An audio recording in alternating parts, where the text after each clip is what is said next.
Notice how the light shifts across your desk as the morning sun moves. How the steam rises softly from your cup of tea, then vanishes into the air. These are not minor details, but the very rhythm of life itself. Change is not an interruption to your day. It is the day's natural flow. We often treat each passing moment as if it should stay fixed, like trying to hold water in our hands. But life, like the light and the steam, is always moving. This constant movement isn't a problem to solve. It's simply the ground beneath our feet, the air we breathe. When we see change as a natural law, not a personal failure, we stop fighting the current and begin to flow with it. Consider the simple act of making tea. A Zen master might sit quietly, watching the steam rise from the cup. They don't cling to the heat or mourn its passing. They observe the steam's brief, beautiful appearance and its quiet return to the air. This is not about grand transformation. It's about the ordinary, moment-to-moment shift we experience constantly. The water boils, the steam appears, and then it's gone. There is no struggle, only presence. This small practice teaches us that impermanence isn't something we must endure. It's the very texture of being alive. It's not a threat to be feared, but a gentle truth to be seen. This daily awareness builds resilience without overwhelm. We don't need to master every change at once. Instead, we practice noticing the small shifts in our own lives. When your coffee cools, notice how the warmth fades. When the wind changes direction, feel the shift in the air. When the light on your face softens as clouds pass, simply see it. These are not distractions from your day, they are the day itself. By gently observing these tiny, constant movements, we train our minds to stop resisting the flow. We realize that fear of the unknown arises only when we imagine life should be still, when we forget that movement is the only constant.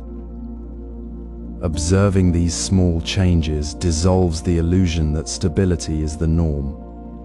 It reveals that life's true nature is to shift, and that shift is not something to escape. It's the very condition that allows everything to grow. So, as you move through your day, try this. Pause for just one breath and notice one small change around you. Is the sound of birds outside shifting? Is the temperature changing slightly? Is your own breath moving a little differently? Don't judge it, don't name it. Simply see it as it is, a natural part of the unfolding. This quiet practice doesn't require extra time. It transforms the time you already have. It teaches you that resilience isn't about holding on tightly, but about being open to what is happening right now. When you notice the steam rising and vanishing, you are already learning to hold the world with gentle hands. This daily awareness prepares us to notice impermanence in nature's subtle rhythms. Sit quietly and notice the world around you. Watch the leaves on the old oak tree above your window. See how they shift from deep green to gold, then fall without a single leaf clinging desperately to the branch. This is not a loss to mourn, but a gentle unfolding of the season's natural rhythm. Summer's warmth does not fight to stay. Autumn accepts its turn, making space for winter's quiet rest. We often resist such changes within ourselves, holding tight to how things were, how we were, as if this moment could be frozen. But nature never does this. It simply flows, adapting, releasing, embracing each new phase as it comes. Observe a river flowing past your window or in a nearby park. See how it meets a boulder in its path. Does it rage against the stone, demanding the obstacle vanish? No. It simply bends, finds a way around, flows over, or carves a new path. It does not resist the rock. It flows with the rock's presence. The river's movement is not disrupted by the obstacle. It is transformed by it, yet remains the river. This is the essence of non-resistance. The river does not say, "This is wrong," or "I should be smooth." It simply is, moving with the conditions as they are. It carries the silt, the fallen leaves, the rain, all without clinging to a single state of being. It knows that stillness is not the absence of movement, but the calm within the movement itself. Nature's impermanence is a mirror held up to our own lives. When we feel the ground shift beneath us, when a job ends, a relationship changes, or our own body ages, we often react with fear or anger, as if the river should flow without any rocks. But the river's way shows us a different path. It invites us to see our own patterns of attachment. Do we cling to a certain feeling, a certain outcome, as if it were the only true state? Do we fight against the natural ebb and flow of our days, exhausting ourselves in the struggle? Nature does not fight its seasons. It does not fight the river's path. It simply is. And in that being, it is perfectly whole. Our resistance is the source of suffering, not the change itself. The change is merely the river moving. So take this moment to practice, not with grand effort, but with quiet attention. Look at the sky outside. Notice how the clouds gather, drift, and scatter without any need to hold their shape. Listen to the birdsong change as the afternoon turns to evening. Feel the subtle shift in the air as the day cools. Notice one small change in your immediate environment without labeling it as good or bad. Simply observe it as the river observes the rock. This is not about forcing acceptance. It is about noticing the natural flow already present, right here, right now. It is the gentle practice of seeing clearly, without the distortion of our own fear or desire. This natural observation guides us to find stillness within life's chaos. It shows us that peace is not found by stopping the river, but by learning to flow with it. When we stop fighting the seasons, the river, the shifting clouds, we discover a deep calm that was always there, beneath the surface of our resistance. This is the foundation. It is not about avoiding change, but about meeting it with the quiet wisdom of the flowing water and the turning leaves. We begin to understand that to be alive is to be in constant movement, and that movement is not our enemy, but the very fabric of our existence. This is the first step toward embracing impermanence as the gentle, natural law it is, not as a problem to solve, but as the truth of being. Life's gentle flow continues even when the surface seems to churn. You've felt it before. The sudden shift in your morning routine. The unexpected email that derails your focus. The moment a conversation takes a sharp turn. In these moments, the natural resistance arises, a tightening in the chest, a mental push to fix, to control, to make it stop. But what if this very turbulence is not an interruption to your peace, but the very ground where peace can be found? This is the heart of mindful moments in chaos. It is not about avoiding the storm, but learning to stand within it, feeling its reality without fighting its nature. Pause. Simply pause. When a plan unravels or a situation feels overwhelming, stop the internal flood of shoulds and what-ifs. Feel the physical sensation, the weight of the coffee cup in your hand, the sound of your breath, the texture of the chair beneath you. This small stop is not a delay. It is a return to the only place you ever truly are, the present moment. Your breath becomes the anchor. Inhale, feeling the air cool your throat. Exhale, releasing the tension you didn't know you were holding. This simple rhythm, practiced in the midst of disruption, reveals impermanence not as an abstract idea, but as the very pulse of your experience. The spill on the table, the missed bus, the sudden argument, all these are not failures of the world, but the world's constant, gentle unfolding. Chaos is not the opposite of calm. It is the raw material from which calm is revealed. Consider the Zen master who once spilled his tea. Instead of reacting with frustration, he simply watched the liquid spread across the wooden floor, the steam rise, the moment shift. He felt the coolness of the floor under his feet, heard the distant bird song, noticed the way the light fell on the water.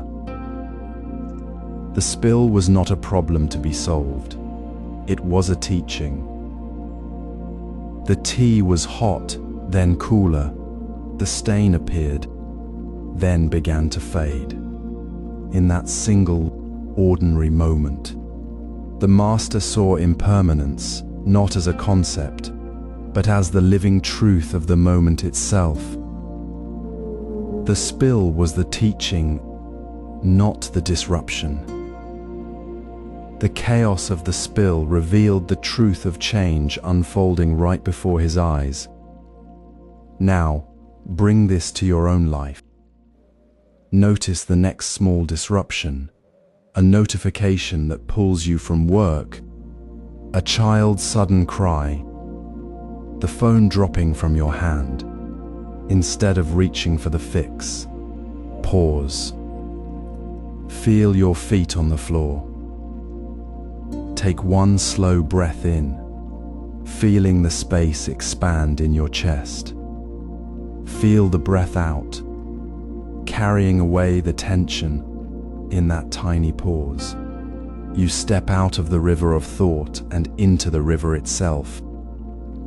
You see the moment as it is, the sound of the phone hitting the floor, the warmth of your own breath, the way the light falls on the screen.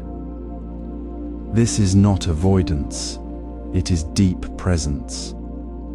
It is seeing clearly that the situation, like all things, is already changing. The fixed expectation, this should be different, softens because you are meeting what is, not what you imagined. This practice of finding calm in turbulence leads us to release fixed expectations. It is the natural unfolding of the river's wisdom, no longer resisting the current but flowing with its ever-changing path. The chaos is not the enemy. It is the very moment we can choose to be fully here, with open eyes and a quiet heart. Life moves in constant flow, dear friend, and our modern world amplifies this rhythm with relentless change. We navigate shifting work landscapes, uncertain relationships, and the quiet hum of an ever-changing world. It is easy to see this uncertainty as a problem, a personal shortcoming, a sign that we are failing to hold things steady. But let us gently reconsider. Uncertainty is not a flaw in our journey.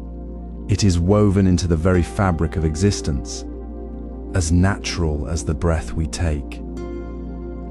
It is not a sign of personal shortcoming, but the fundamental nature of life itself. When we resist this truth, we create unnecessary suffering. We tighten our grip on what cannot be held, and anxiety tightens its hold on our heart. Yet, when we simply allow uncertainty to be, without judgment or the desperate need to fix it, something remarkable happens.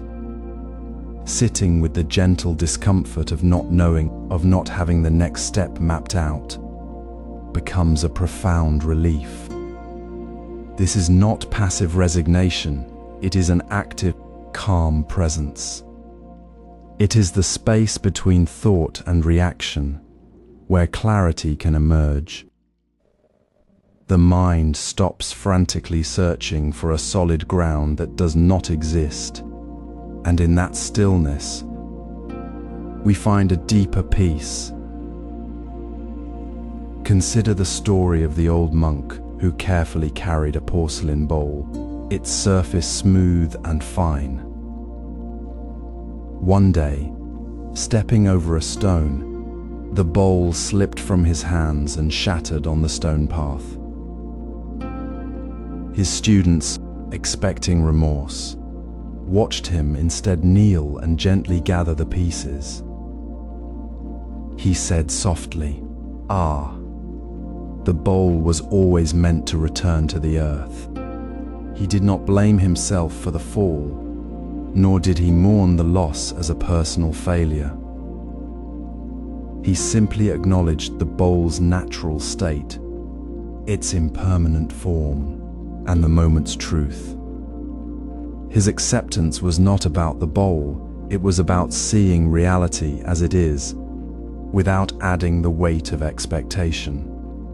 There was no struggle, only a quiet understanding. This is the heart of accepting life's uncertainties. It is not about expecting things to be easy, but about recognizing that the very ground of our experience is fluid. The bowl was never meant to be permanent, just as our plans, our feelings, our circumstances are not meant to be fixed. When we stop fighting the current of change, we find a deep calm. We are no longer at war with life, we are simply part of its unfolding. So, dear friend, when the phone rings with unexpected news, when a project shifts course, when your own plans dissolve like morning mist, pause. Take one slow breath. Feel the solid ground beneath your feet. Notice the feeling in your hands, the rhythm of your breath. Do not rush to fix it, to understand it fully. Simply sit with the not knowing, the uncertainty itself. This gentle practice of being present with what is, without resistance, is where anxiety dissolves. It is not about finding an answer, but about creating space within yourself for the authentic response to arise. This space, this calm acceptance, is not passive, It is the fertile ground from which wise action grows. It is the quiet strength that allows us to move through life's currents without being swept away. This acceptance becomes the foundation for releasing attachments to outcomes. As you sit now, notice the space between breaths. Feel the gentle rise and fall of your chest, the quiet rhythm that holds all things without grasping. This moment, exactly as it is the ground for your practice.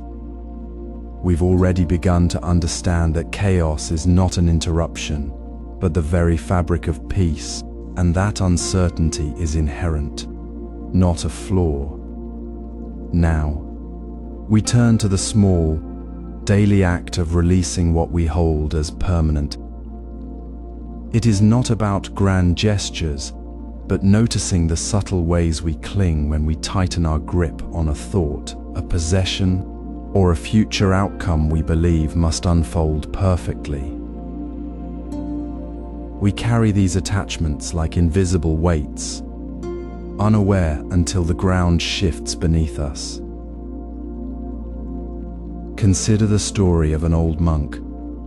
His favorite cup, worn smooth from years of use, sat on his desk. One morning, as he reached for it, his hand slipped. The cup shattered on the stone floor. His disciple, expecting sorrow, watched the monk kneel, gather the pieces, and place them gently in the bin. "Why not mourn it?" the disciple asked. The monk smiled. "I never owned the cup. It was always meant to be broken. My sorrow was for the idea of it, not the cup itself." This is the heart of letting go. We suffer not because the cup breaks, but because we believed it was permanent. The attachment was the source of pain. Now, bring this to your day. When you find yourself reaching for your phone the moment it rings, notice the subtle tension in your shoulders. When a plan shifts and frustration rises, pause. Breathe in, feeling the air fill your lungs. Breathe out, releasing the tightness in your chest with each exhale. Imagine the breath carrying away the need for things to stay the same. It is not about forcing yourself to let go, but gently observing the clinging and breathing into the space where it was. The thought, "this must not change," dissolves not with force, but with the quiet recognition that change is the only constant. The cup was never yours to keep. Your job is not to hold it, but to hold the space for it to be. This practice is woven into ordinary moments. While making tea, feel the warmth of the cup in your hands without needing it to stay hot forever. When a conversation ends, let the words settle without clinging to the next thing you want to say. When a project concludes, acknowledge the effort without needing the outcome to define your worth. Each time you notice the grip loosening, even for a single breath, you honor the flow of life. You step off the ledge of what should be and into the solid ground of what is. The suffering fades, not because the world changes, but because you no longer fight it. You are simply here, present, with the cup in your hands, knowing it will one day break. This gentle release of attachment is not emptiness, it is spaciousness. It is the quiet confidence that arises when we stop trying to hold the river still. You've built this foundation of calm acceptance, and now you see it in action. The same awareness that holds the breaking cup also holds the space for a deeper connection with others. This release of attachment paves the way for mindful relationships. Life flows like a river, ever moving, never still. We often stand on its banks, watching the water rush by, hoping to hold it back, to capture its current, to make it stay exactly as we wish. This effort to fix the unfixable, to cling to what is already passing, is the root of our unease. True peace doesn't come from forcing the river to stop. It arises when we stop fighting its flow. It comes from gently letting go, not with a sigh of defeat, but with a quiet sigh of recognition that change is the very nature of being. Transience isn't a loss. It is the source of beauty itself. The fleeting bloom of a cherry blossom, the brief warmth of sunlight on your face, the shared laughter that dissolves into silence. These moments hold their deepest meaning precisely because they cannot be held onto. Each moment, then, is not a fleeting thing to mourn, but a precious gift precisely because it won't last. It is offered to us now, fully, completely, and then it is gone, making space for the next gift. Consider the Zen master and his student. The student arrived, eager to learn, his mind already filled with questions and expectations. The master poured tea into the student's cup. He poured until the cup overflowed, then kept pouring. The student finally blurted out, "Stop. It's full." The master simply said, "Your mind is already full. How can you receive anything new?" The student's mind, packed with fixed ideas and the need to hold on to understanding, was the obstacle. The master wasn't teaching about tea, he was showing the natural state of the mind, empty, receptive, flowing. Just as the cup must be empty to hold new tea, our hearts must be empty of resistance to hold the beauty of the present moment. The tea overflows not because the master is careless, but because the cup was not made to hold more than it could. Similarly, our resistance to change is what causes the overflow of suffering. So, where does this gentle release meet your day? It's not in grand gestures, but in the small, ordinary moments. When you sit down for your morning coffee, notice the steam rising, the warmth in your hands, the taste on your tongue. Do not think, "This is nice. I wish it would last longer," or "This is fleeting. It's sad." Simply be with the warmth, the aroma, the quiet moment. Feel the heat, the scent, the taste, and let the thought of it ending simply not arise. That's the practice. Notice the bus ride to work, the way the light shifts through the trees, the sound of rain on the window. Don't label it temporary and feel sorrow. Instead, feel it as it is, a clear, bright gift of this exact, unrepeatable now. When a conversation ends, don't replay it, wishing it could continue. Instead, feel the quiet space it left behind, the connection that was there, fully, for the time it was. This is how peace is built, brick by tiny brick of present moment awareness. This peace, This deep calm that arises from stopping the internal fight with the river is not passive.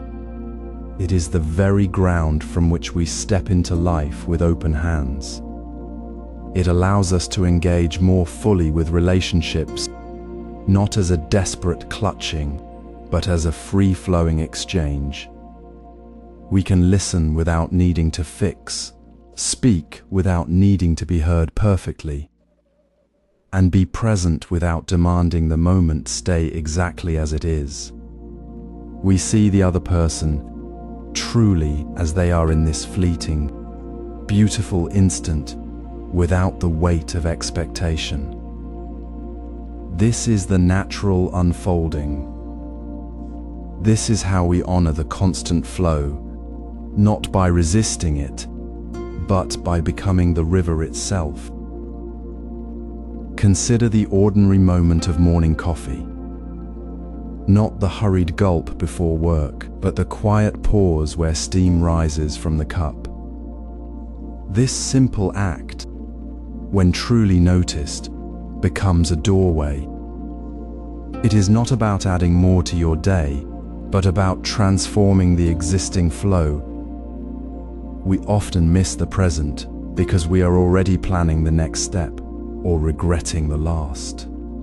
Yet true presence is found not in grand gestures, but in the small, consistent choices we make as life moves through us. These micro-routines are the gentle anchors we create for ourselves during life's inevitable transitions between sleep and wakefulness, work and rest, the quiet of home and the bustle of the street. They are not rituals of performance, but of simple, repeated attention. Sip your coffee slowly, feeling the warmth in your hands, noticing the aroma before the first taste, observing the steam without needing to think about the next email. This is not mindfulness as an activity, but as a natural state emerging from consistent practice. Each time you choose to meet the present moment with your full attention, even for a single breath, you are weaving a stronger thread of awareness into the fabric of your day. It is like the old Zen tea ceremony, where every movement, pouring the water, whisking the matcha, is done with complete focus. Not to achieve something, but because the action itself is the whole point. The beauty lies not in the perfect cup, but in the unwavering attention given to the pouring, the swirling, the waiting. This is how neural pathways for presence are built, not through rare epiphanies, but through the quiet repetition of returning, again and again, to the here and now. You do not need to change your schedule. You need only to change your attention within it. Notice the sensation of your feet on the floor as you walk to the kitchen. Feel the weight of the phone in your hand before you check it. Hear the sound of your own breath for 3 slow counts before opening an email. These are not distractions from your day. They are the very ground upon which your day is lived. They remind you that life is not happening to you, but is happening through you, moment by moment. Consistency is key. It is not about perfect execution, but about the gentle, persistent return to awareness, like a river finding its path through the landscape. Each small act of mindful attention, repeated daily, becomes a quiet revolution against the constant pull of distraction.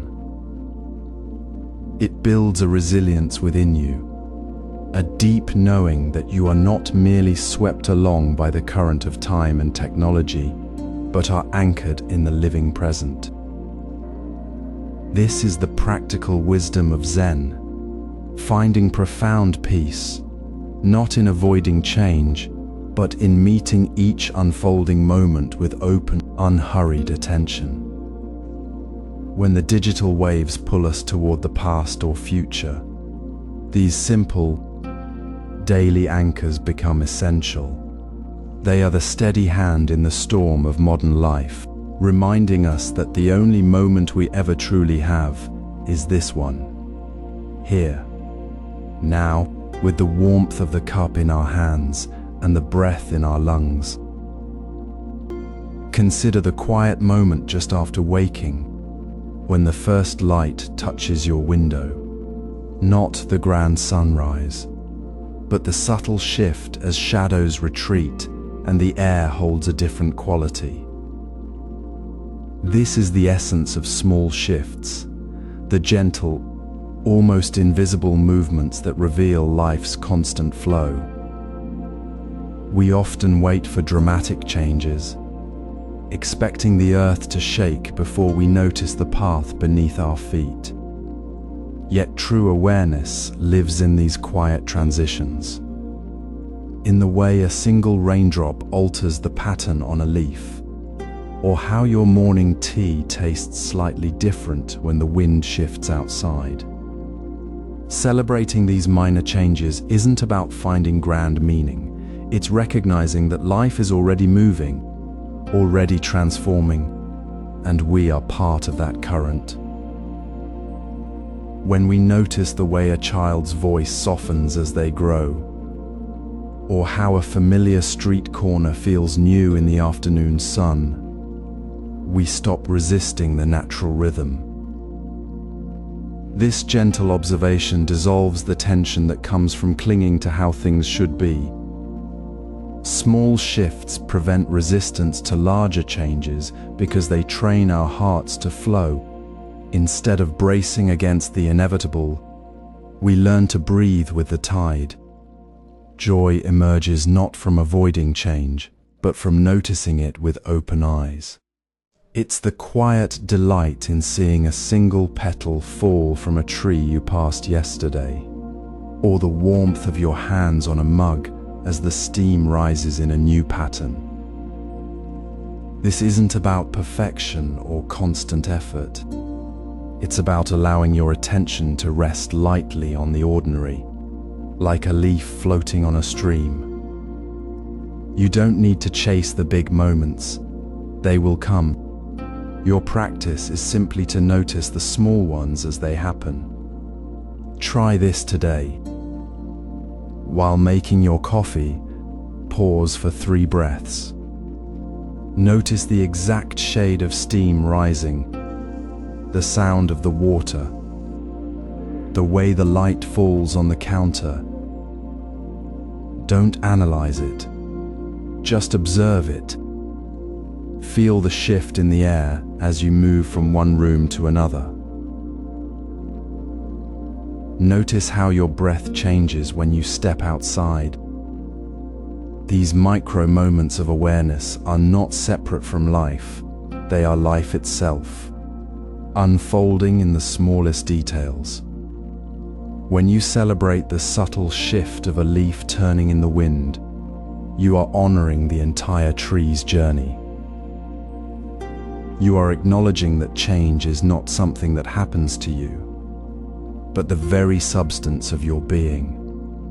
This practice dissolves the illusion of control, replacing it with a deep, quiet trust. It makes the uncertainty of the future feel less like a threat and more like the natural unfolding of the present moment. You don't have to fix anything. You simply need to be present for the gentle shift. This is how we learn to flow without effort, to meet each new moment with the same openness we bring to the first sip of tea. This practice of noticing small shifts prepares us for deeper relationship work. Feel the quiet rhythm of your breath right now. It's the simplest anchor, always available, never failing you. When the mind races toward tomorrow's worries or lingers on yesterday's regrets, the breath is here, steady and present. It is the constant in the midst of all change. Let it be your gentle return to this moment, this very breath, as you notice the weight of uncertainty pressing on your shoulders. Instead of chasing thoughts of what might be, let your attention rest softly on the natural flow of your inhale and exhale. This is not about forcing calm, but about noticing where you are right now, in this breath. Imagine a monk walking through a sudden, fierce storm. Rain lashes his face, wind howls. The path ahead is obscured. His mind might scream with fear, imagining falling, getting lost, being caught unprepared. Yet, he does not struggle against the storm with frantic thoughts. He simply feels his own breath, steady and quiet within him, even as the world outside rages. He counts his breaths, 1 for the inhale, 2 for the exhale, grounding himself in the simple, reliable rhythm of his own life force. The storm hasn't stopped, but his mind has found a place of calm within it. The breath was his anchor, not against the storm, but within his own awareness of it. This is the power you hold in your own breath. When anxiety whispers about the future or regret echoes about the past, gently bring your focus to the physical sensation of breathing. Feel the cool air entering your nostrils, the slight rise of your chest or belly, the warm air leaving. If your mind wanders, as it will, simply notice the wandering and return to the next breath. No judgment, just a soft return. To break the cycle of rumination, try counting your breaths. Inhale 1, exhale 1. Inhale 2, exhale 2. Continue up to 5, then start again. This simple counting creates a gentle structure, a clear path back from the tangled forest of thought to the quiet ground of your present awareness. It's a small, immediate tool, available anytime, anywhere, to bring you back from the edge of anxiety to the safety of now. Take a moment now, just for this breath. Feel it, notice it. Let it be your constant companion as life continues its gentle, unpredictable flow. This practice isn't about stopping life's changes, it's about meeting them with a mind that is not constantly lost in the future or the past. It's about discovering that even in the midst of all uncertainty, there is a quiet, steady place within you, anchored in the simple, natural rhythm of your own breathing. You don't need to fix anything right now. You simply need to be here, breathing, fully present in this moment of change. This simple anchor in the breath becomes the foundation for releasing fixed expectations. Consider the quiet moment when you notice a familiar knot of tension in your chest. It might come when a meeting doesn't go as planned, or a loved one says something unexpected. This subtle tightness often signals a hidden expectation, a quiet demand you've placed on life or others. In Zen, we call this the root of much suffering. It's not the event itself that causes the pain, but the unseen should you hold on to. That should be, that must be, that ought to be. These rigid demands create a cage around your present experience, blocking the gentle flow of what actually is. ask yourself softly, as you feel that tension rise, is this expectation serving me or blocking me? Does it guide me towards kindness or pull me into frustration? Does it open the door to connection or slam it shut with control? Often, the answer reveals the illusion. That expectation you cling to isn't a map to happiness. It's a wall built from fear of what might be. The freedom we seek isn't found in making life conform to our image, but in releasing the image itself. Imagine a Zen master sitting with a guest. The guest pours tea for the master, filling the cup to the brim, spilling over. The master doesn't flinch or say a word. The guest, embarrassed, says, "I'm sorry, I spilled the tea." The master replies, "You have filled the cup too full. You cannot pour new tea unless the cup is empty." The guest's expectation that the cup must hold a certain amount, that the master must accept a full cup, created the spill. The master's calm presence allowed the cup to simply be as it was. The spill wasn't the problem. The fixed expectation about how the cup should be was. This is the wisdom of impermanence. Life, like the cup, is always moving, always changing. Holding it rigidly only causes the spill. Now, bring this gentle inquiry into your own breath. Feel the natural rhythm of your inhale and exhale, the quiet anchor you've already begun to notice. As you breathe in, simply observe the thoughts and feelings that arise without judgment. Notice if there's a quiet should attached to this moment. I should feel calm.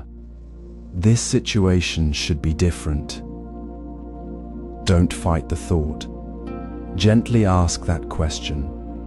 Is this expectation serving me or blocking me? Then, with a soft exhale, release the should like a leaf drifting down a stream. Let the breath carry it away. Feel the subtle softening, the space that opens when you stop fighting what is. This isn't about ignoring reality, it's about meeting it with clear eyes, without the heavy burden of what you think it must be. The tension in your chest may ease, replaced by a quiet spaciousness. This practice of releasing fixed expectations is the quiet foundation for meeting life's uncertainties with open hands. It allows us to engage with relationships, not with a map of how they must be, but with a heart ready to see them as they truly are, moment by moment. When we release these expectations, we step into a deeper, more authentic connection. After anchoring in the breath and releasing the grip of fixed expectations, we now step into a simple, immediate practice to deepen our presence, creating device-free moments. In our modern lives, the constant hum of notifications and the pull of screens often pull us away from the quiet reality of this very moment. Notice how the digital noise amplifies anxiety about change, making the small shifts of life feel like threats. A single ping can trigger a cascade of what-ifs, pulling us into a future that hasn't arrived. This is the subtle way technology feeds our unease about impermanence, making the present feel unstable. The detox is not about rejecting technology, but about creating space to reconnect with the natural rhythm of your own attention. When you step away, you reveal how easily focus returns to the steady rhythm of breathing, the warmth of your cup, or the sound of wind in the trees. It's a gentle return to what is already here, not what might be. Consider this simple moment. A Zen monk sits with his morning tea. The steam rises gently from the cup. Outside, birds sing. His phone rests silent on the shelf. He doesn't check it. He notices the steam, the warmth on his palms, the quiet in the room. There is no rush, no need to capture the moment for later. The anxiety about what might happen next simply dissolves in the simplicity of this one cup. The world doesn't need his attention right now. He is fully here, with the tea, with the breath, with the quiet. This is the natural rhythm of attention returning when digital noise fades. It's not about emptiness, it's about the richness of being present with what is. Now, try this. Find one small moment today when you can step away. Put your phone face down on the table. Sit with your tea or coffee. Feel the warmth of the cup. Notice the breath moving in and out. Don't chase thoughts about the next task or the last message. Simply observe the space where the digital hum once was. What arises? Perhaps a lightness, a deeper calm, or the quiet awareness of your own body sitting here. You might notice how the anxiety about change softens when you aren't feeding it with constant input. The detox reveals that your attention, like the steam from the cup, naturally flows back to the present when given the chance. It's not about doing more, it's about being more fully here, right now. This practice is a gentle anchor. It reminds us that we don't need to control the flow of life to find peace. We simply need to notice the space between the noise, to feel the warmth of the cup, to breathe with the quiet. This presence in the moment deepens our ability to sit with discomfort. Change arrives unannounced, a constant tide in the river of life. We may feel swept away by its current, carried by the weight of what might be or what has been. Yet within this flow, there exists a still point, a deep calm available right now. This is the practice of anchoring in the present moment, a simple yet profound skill for meeting uncertainty with grace.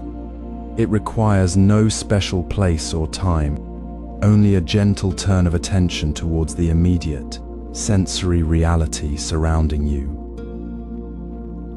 Notice the sound of your breath moving in and out, a soft rhythm within your own body. Feel the solid support beneath you.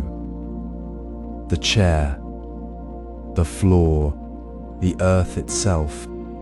See the colors of the room, the play of light on a wall, the movement of leaves outside. Hear the distant hum of the city, the quiet murmur of your own thoughts, the subtle sounds of your own presence. These details are not distractions.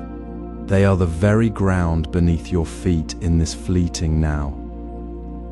When the mind begins to race ahead to tomorrow's worry or linger on yesterday's regret, simply return to one of these anchors. Let the warmth of your hands resting on your lap, the coolness of the air on your skin, the taste of water in your mouth, pull you back to where you actually are. This is how the old Zen monk approached his daily work. He would water the garden not as a task to be finished, but as an event unfolding in the present. He felt the weight of the watering can, heard the gentle splash of water hitting the soil, saw the vibrant green of the new shoots catching the morning light. His entire being was in that moment of care, not in the thought of the garden being finished or the next task awaiting. He was fully present in the act, finding peace not in avoiding the work, but in being fully here, now with it. His practice was not separate from his work. It was the work itself, done with unwavering attention to the immediate sensory experience. Now, try this simple anchor right now, as you sit or stand. Pause for just 30 seconds. Notice one thing you see clearly. Notice one sound nearby, perhaps the sound of your own breath. Notice one physical sensation, like the feeling of your feet on the floor. Do not judge it. Do not add to it. Simply let it be the point of your awareness. Feel how this small act of noticing brings a quiet settling, a softening of the tightness that often accompanies uncertainty. It is not about stopping change, but about meeting it from a place of stability within yourself. This anchoring prevents the mind from being swept away by the constant flow of events, allowing you to meet each moment as it arises, with open eyes and a calm heart. This skill of anchoring becomes vital when facing the uncomfortable change that will surely come. It is the quiet strength that allows us to stand firm, not against the tide, but within it, knowing the ground beneath us is solid, right now. As the next chapter unfolds, we will explore how this deep presence allows us to meet even the most difficult shifts with compassion and clarity. For now, carry this simple anchor with you, ready for the next breath, the next moment, the next transition.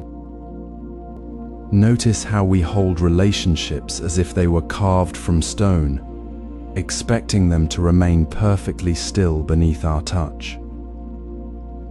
We cling to the idea of a fixed path, a predictable outcome.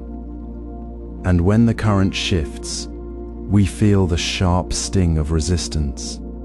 This resistance often stems from a deep-seated fear that if we let go, we will lose the connection itself. Yet, true connection thrives not in rigidity but in the gentle flow of presence. Relationships are not fixed entities to be controlled, but living rivers that change course with the seasons. They are made of moments, not monuments. When we see them as flowing, we begin to release the exhausting effort of trying to hold them in place. We stop measuring their worth by whether they match our internal map and start experiencing them as they truly are, unfolding in the present moment. Imagine a river flowing through a valley. It does not rage when a rock shifts in its path. It does not cling to the shape of the canyon it carved yesterday. It simply flows, adapting, responding, moving forward with the landscape. The river does not demand the rock stay in one position. It meets the change with fluidity. Now, consider your own relationships. Do you meet the natural changes in another person's thoughts, feelings, or life with the same fluid grace?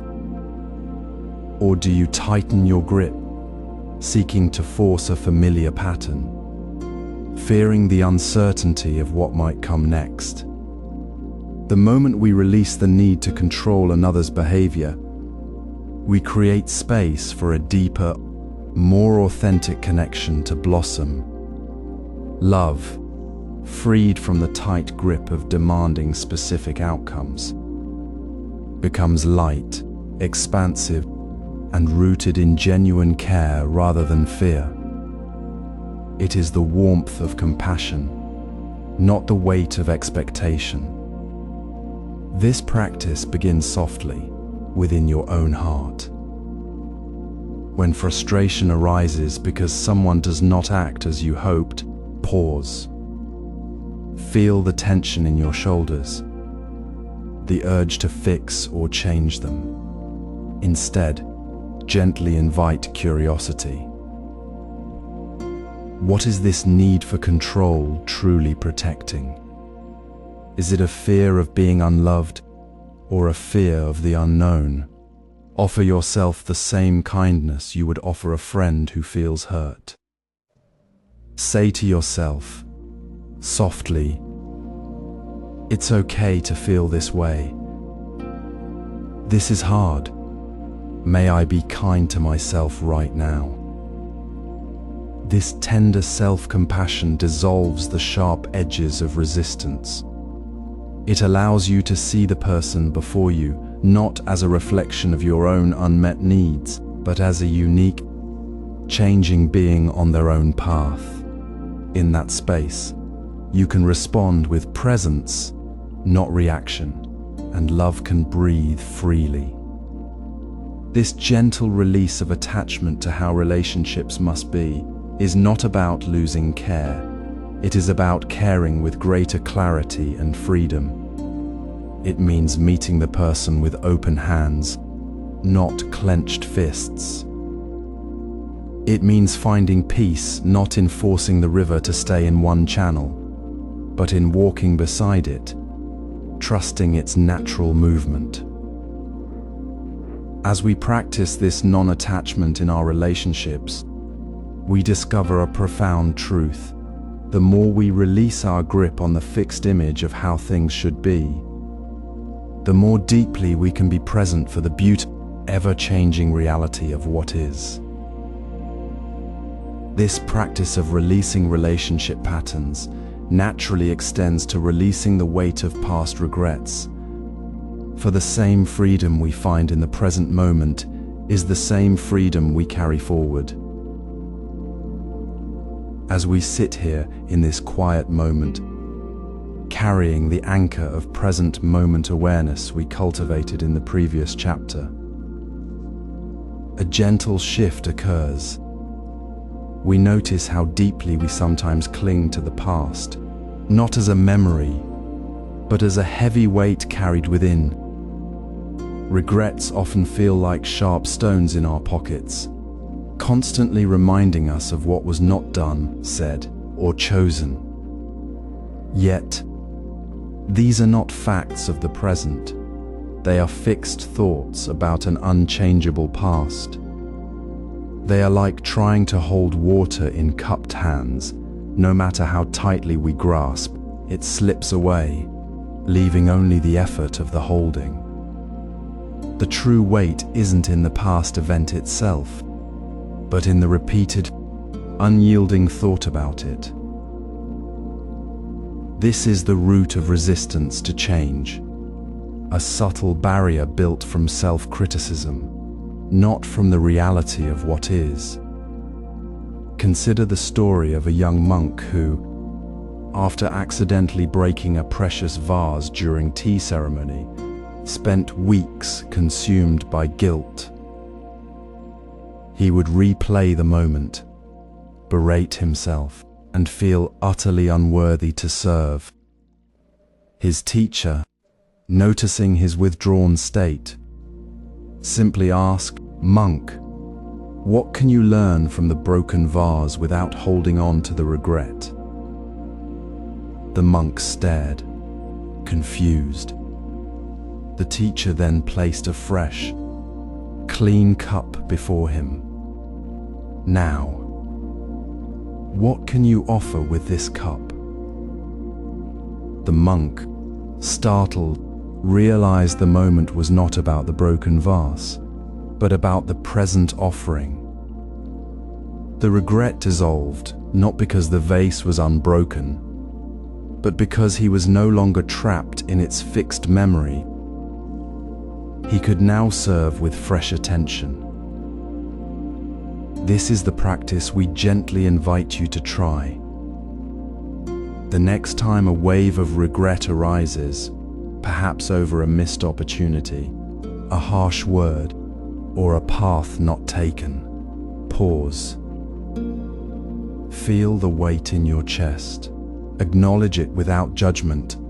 Ah, there is regret. Then, softly whisper the question, what can I learn without holding on? Not, why did I do that? But what does this moment, this feeling, show me about my heart, my choices, my capacity to be kinder now? The learning isn't about the past event, it's about the present awareness it can spark. It might be a simple insight. I see how my fear made me speak too quickly. Or, I notice I can be gentler with myself when I feel this way. Holding the insight lightly, without trying to fix the past, releases the energy that was locked in the regret. You feel lighter. The space where the regret was now holds the possibility of a new action, a new choice, a new moment of connection. This is not about forgetting or pretending the past didn't happen. It is about releasing the grip of the fixed thought so that your heart can be free to engage fully with the present moment, with the people beside you, with the work before you, with the simple act of breathing deeply right now. It is the quiet courage to step out of the echo chamber of what if and into the clear space of what is now. When we let go of the past not as a finality, but as a natural release of what no longer serves, we find we are not empty but open. This open space is where we can truly see and respond to the life unfolding before us, without the fog of regret. Releasing the past creates space for embracing sudden loss gracefully, for meeting the unexpected not with a shield of old pain, but with the tender, open heart of the present moment. As the weight of past regrets dissolves into the gentle space created by compassionate release, a new quality of presence emerges. This space is not empty, it is open, soft, and ready. It is the quiet ground where the next unfolding moment can be met without resistance. Now, as life shifts and changes, as circumstances shift beneath our feet, we find ourselves facing discomfort, not as an enemy to flee, but as a natural current to be felt. This is the heart of sitting with uncomfortable change. It begins with a simple, profound shift, allowing the sensation of discomfort to be exactly as it is, without adding judgment or the urge to escape. We do not call it bad or try to fix it immediately. Instead, we simply notice. Feel the tightness in the chest, the warmth in the palms, the subtle tremor in the voice, the way the breath catches. Notice these physical sensations without labeling them bad or unbearable. They are simply sensations, arising and passing like ripples on water. There is no need to name them or judge their presence. This noticing is not passive observation. It is an active, gentle holding of what is. We sit with the heat of the moment, not trying to cool it with distraction, but simply feeling its truth. In this direct experience, without the filter of this should not be, something shifts. Comfort does not come from avoiding the heat, but from resting within it, allowing the body and mind to simply be with the changing sensation. It is like sitting with a cup of hot tea. You feel the warmth spreading through your hands, the steam rising, the liquid shifting. You do not think this tea is too hot, or I must drink it fast. You simply feel the warmth, the steam, the movement. You sit with the heat, and in that simple presence, the heat becomes a familiar, even comforting, part of the experience. It is not the absence of heat that brings comfort. It is the direct experience of it, without resistance. This is how comfort grows. It grows not by seeking a fixed state of ease, but by learning to be at home within the very process of change itself. When the cup cools, you feel that too, without surprise or resistance. The same applies to life's shifts. When the ground beneath us feels unstable, when a relationship changes, when a job ends, when health shifts, we can choose to feel the sensations of that change directly. We can feel the tightness, the fear, the ache, without adding layers of "this is terrible" or "I cannot handle this." We simply feel the physical reality of the moment.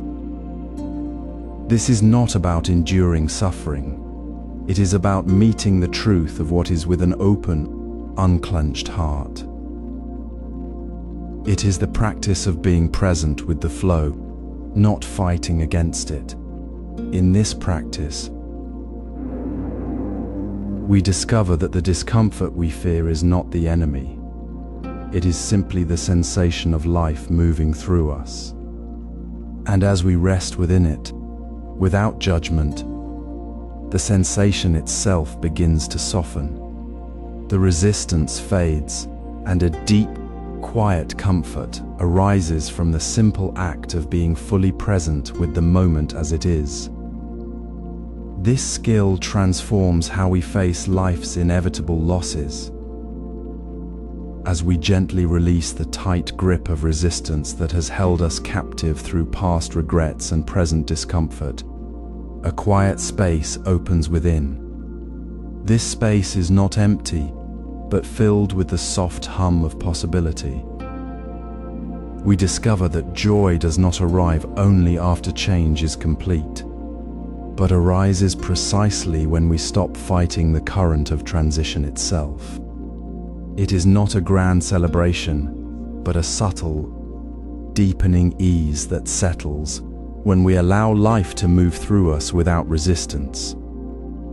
Think of a river flowing around a stone, not fighting the stone, but finding its path, its movement, its quiet song. Change is the river. Our resistance is the stone we cling to. When we let go, the river flows freely, and in that freedom, joy is not an addition, but the very texture of the flow. Consider the old Zen gardener who tended his garden with quiet devotion. One autumn, a sudden storm uprooted a cherished maple tree, leaving a bare patch where it stood. Neighbors saw only loss, but the gardener knelt by the earth, not with sorrow, but with calm attention. He noticed the way the wind now swept through the space, carrying seeds from distant plants. He saw how sunlight now touched the path where it had been shadowed. He planted a new sapling, not to replace the old, but to join the unfolding story. He found no grief in the missing tree, only a quiet joy in the new patterns the absence had revealed. The garden was not broken, it was simply changing, And in that change, beauty and possibility were already present, unseen until the resistance to the storm had dissolved. This is the gentle practice we invite you to try today. When a small shift occurs, a missed appointment, a conversation that ended differently, the quieting of a familiar routine, pause. Do not judge the change. Do not chase the past or fear the unknown. Simply breathe and ask, what is present right now, in this moment of transition? Notice the sensation in your body. Feel the ground beneath your feet. See the light in the room, in this simple act of presence, without the weight of resistance. You may feel a subtle shift, a softening, a quiet lightness. This is not forced happiness. It is the natural state of your mind when it is no longer clenched against what is. Joy is not the absence of change, but the presence of peace within it. You may not feel a great wave of joy yet, and that is perfectly okay. The practice is simply to notice the space where resistance once lived, and to rest there, softly. Allow the new possibility you cannot yet see to begin unfolding within that space. See how the very act of releasing the struggle makes room for what was always there, waiting to be seen. This quiet joy, this deep sense of being carried by the flow rather than fighting it, is not something we create. It is the natural expression of our mind when it is free. It is the compass we carry within. This joy becomes the compass for navigating future uncertainty, guiding us not with force, but with the gentle certainty of a river finding its way home. Watch a maple tree in autumn. Its branches release leaves one by one, a quiet surrender to the season. The ground becomes a carpet of gold and crimson, not a sign of ending, but of deep preparation. The tree does not cling to its leaves in panic, nor does it mourn their departure. It simply rests in the natural rhythm, knowing the bare branches will soon welcome new life. This is nature's quiet lesson. Impermanence is not an enemy to resist, but the very breath of existence. A continuous flow where what seems to fall is simply making space for what comes next. The falling leaves are not loss. They are the earth's gentle invitation to renewal. The tree understands it is not separate from this cycle. It is the cycle itself, flowing without resistance, without judgment. Simply being, we too are part of this vast, unfolding river. Our bodies change. Our relationships shift. Our circumstances transform. When we see these shifts as natural, inevitable currents within the same flow, not as personal failures or unwanted departures, a profound softening occurs. We stop fighting the tide and begin to swim with it. This gentle shift in perspective dissolves the heavy weight of worry we carry when life changes. We no longer see a phone update as a threat to our stability, or a changing friendship as a personal rejection. Instead, we notice the subtle shift, breathe into the present moment of transition, and recognize it as part of the same beautiful, ongoing process that sustains the maple tree. The stress dissolves not because the change stops, but because we stop seeing it as a disruption to a fixed order. We remember the river flows, the tree releases, the seasons turn. Our own life, with its constant gentle shifts, is simply participating in this ancient, wise rhythm. So when the next email arrives with unexpected news, when a relationship evolves in a way that surprises you, when your favorite app changes overnight, pause. Feel the ground beneath your feet, the air in your lungs. Notice the quiet rhythm of your own breath. This moment, as it is not a problem to solve or a loss to mourn. It is simply the river flowing through you, exactly as it should. It is the maple tree releasing its leaves, trusting the coming spring. You are not outside the flow, you are the flow, breathing, changing, and renewing, just like the earth itself. This awareness, this gentle acceptance of the natural current, is not passive resignation. It is the active, quiet courage of knowing you are held within something far larger and wiser than your momentary worry.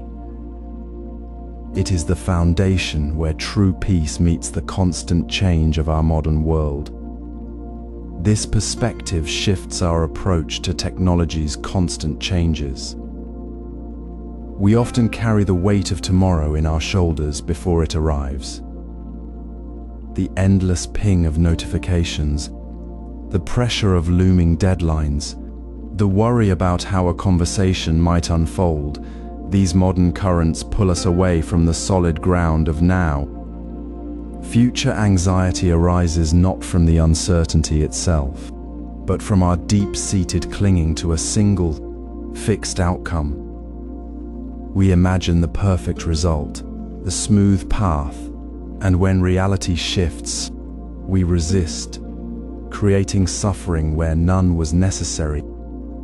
This resistance is the root of the tightness in our chest, the restless mind chasing what has not yet happened.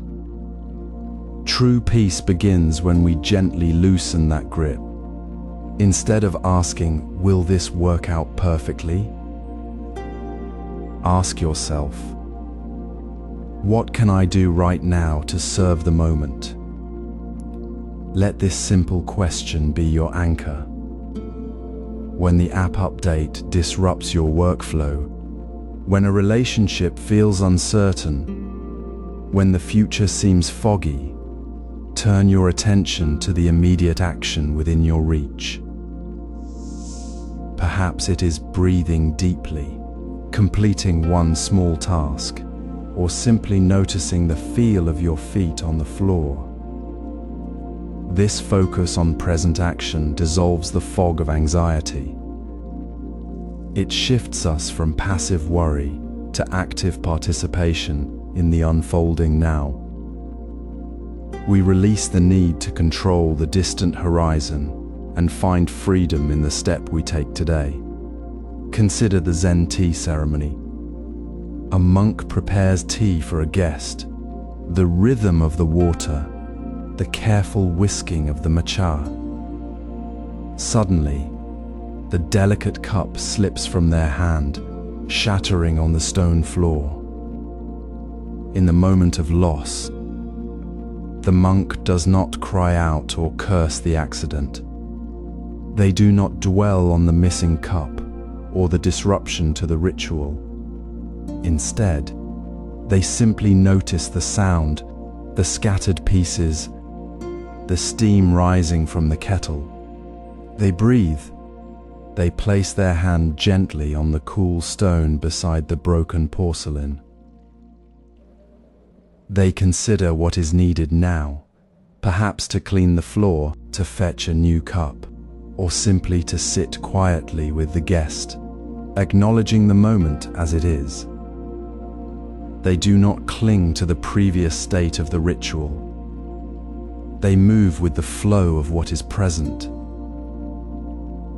The broken cup is not a failure. It is part of the natural flow of this moment. This is the practice we are learning.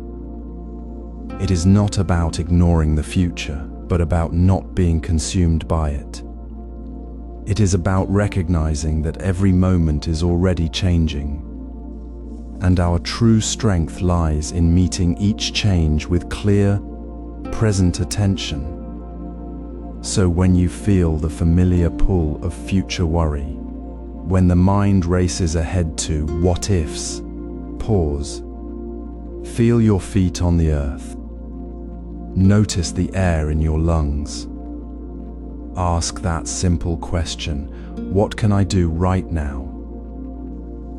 Perhaps it is sending one email, taking a walk, or simply sitting with the quiet hum of the present. In that small, focused action, the heavy weight of anxiety begins to lighten. The mind releases its grip on the imagined future and finds rest in the simple reality of the next step. This quiet attention, this willingness to engage fully with what is happening right now, is the path.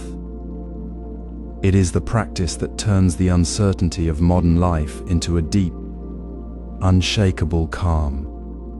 This release of future worry allows us to engage in simple daily awareness. Notice how this quiet attention becomes the path. In a world of constant pings and notifications, where our attention fractures across screens and worries spiral into the future, the simplest act becomes revolutionary. Choose one ordinary moment, one routine you already do, and bring your whole being to it. Not to fix it, not to rush through it, but simply to be present within its flow. Let us consider the practice of washing dishes, a task often done on autopilot, a chore to be completed. Instead, feel the water's temperature against your skin, the smooth curve of a bowl beneath your fingers, the gentle slosh as you rinse. Hear the quiet sound of water hitting ceramic. Notice the scent of the soap. Observe the way light catches the droplets on the surface. There is no need to label it good or bad, to judge the task as boring or necessary. Simply feel the sensation, fully and without interference.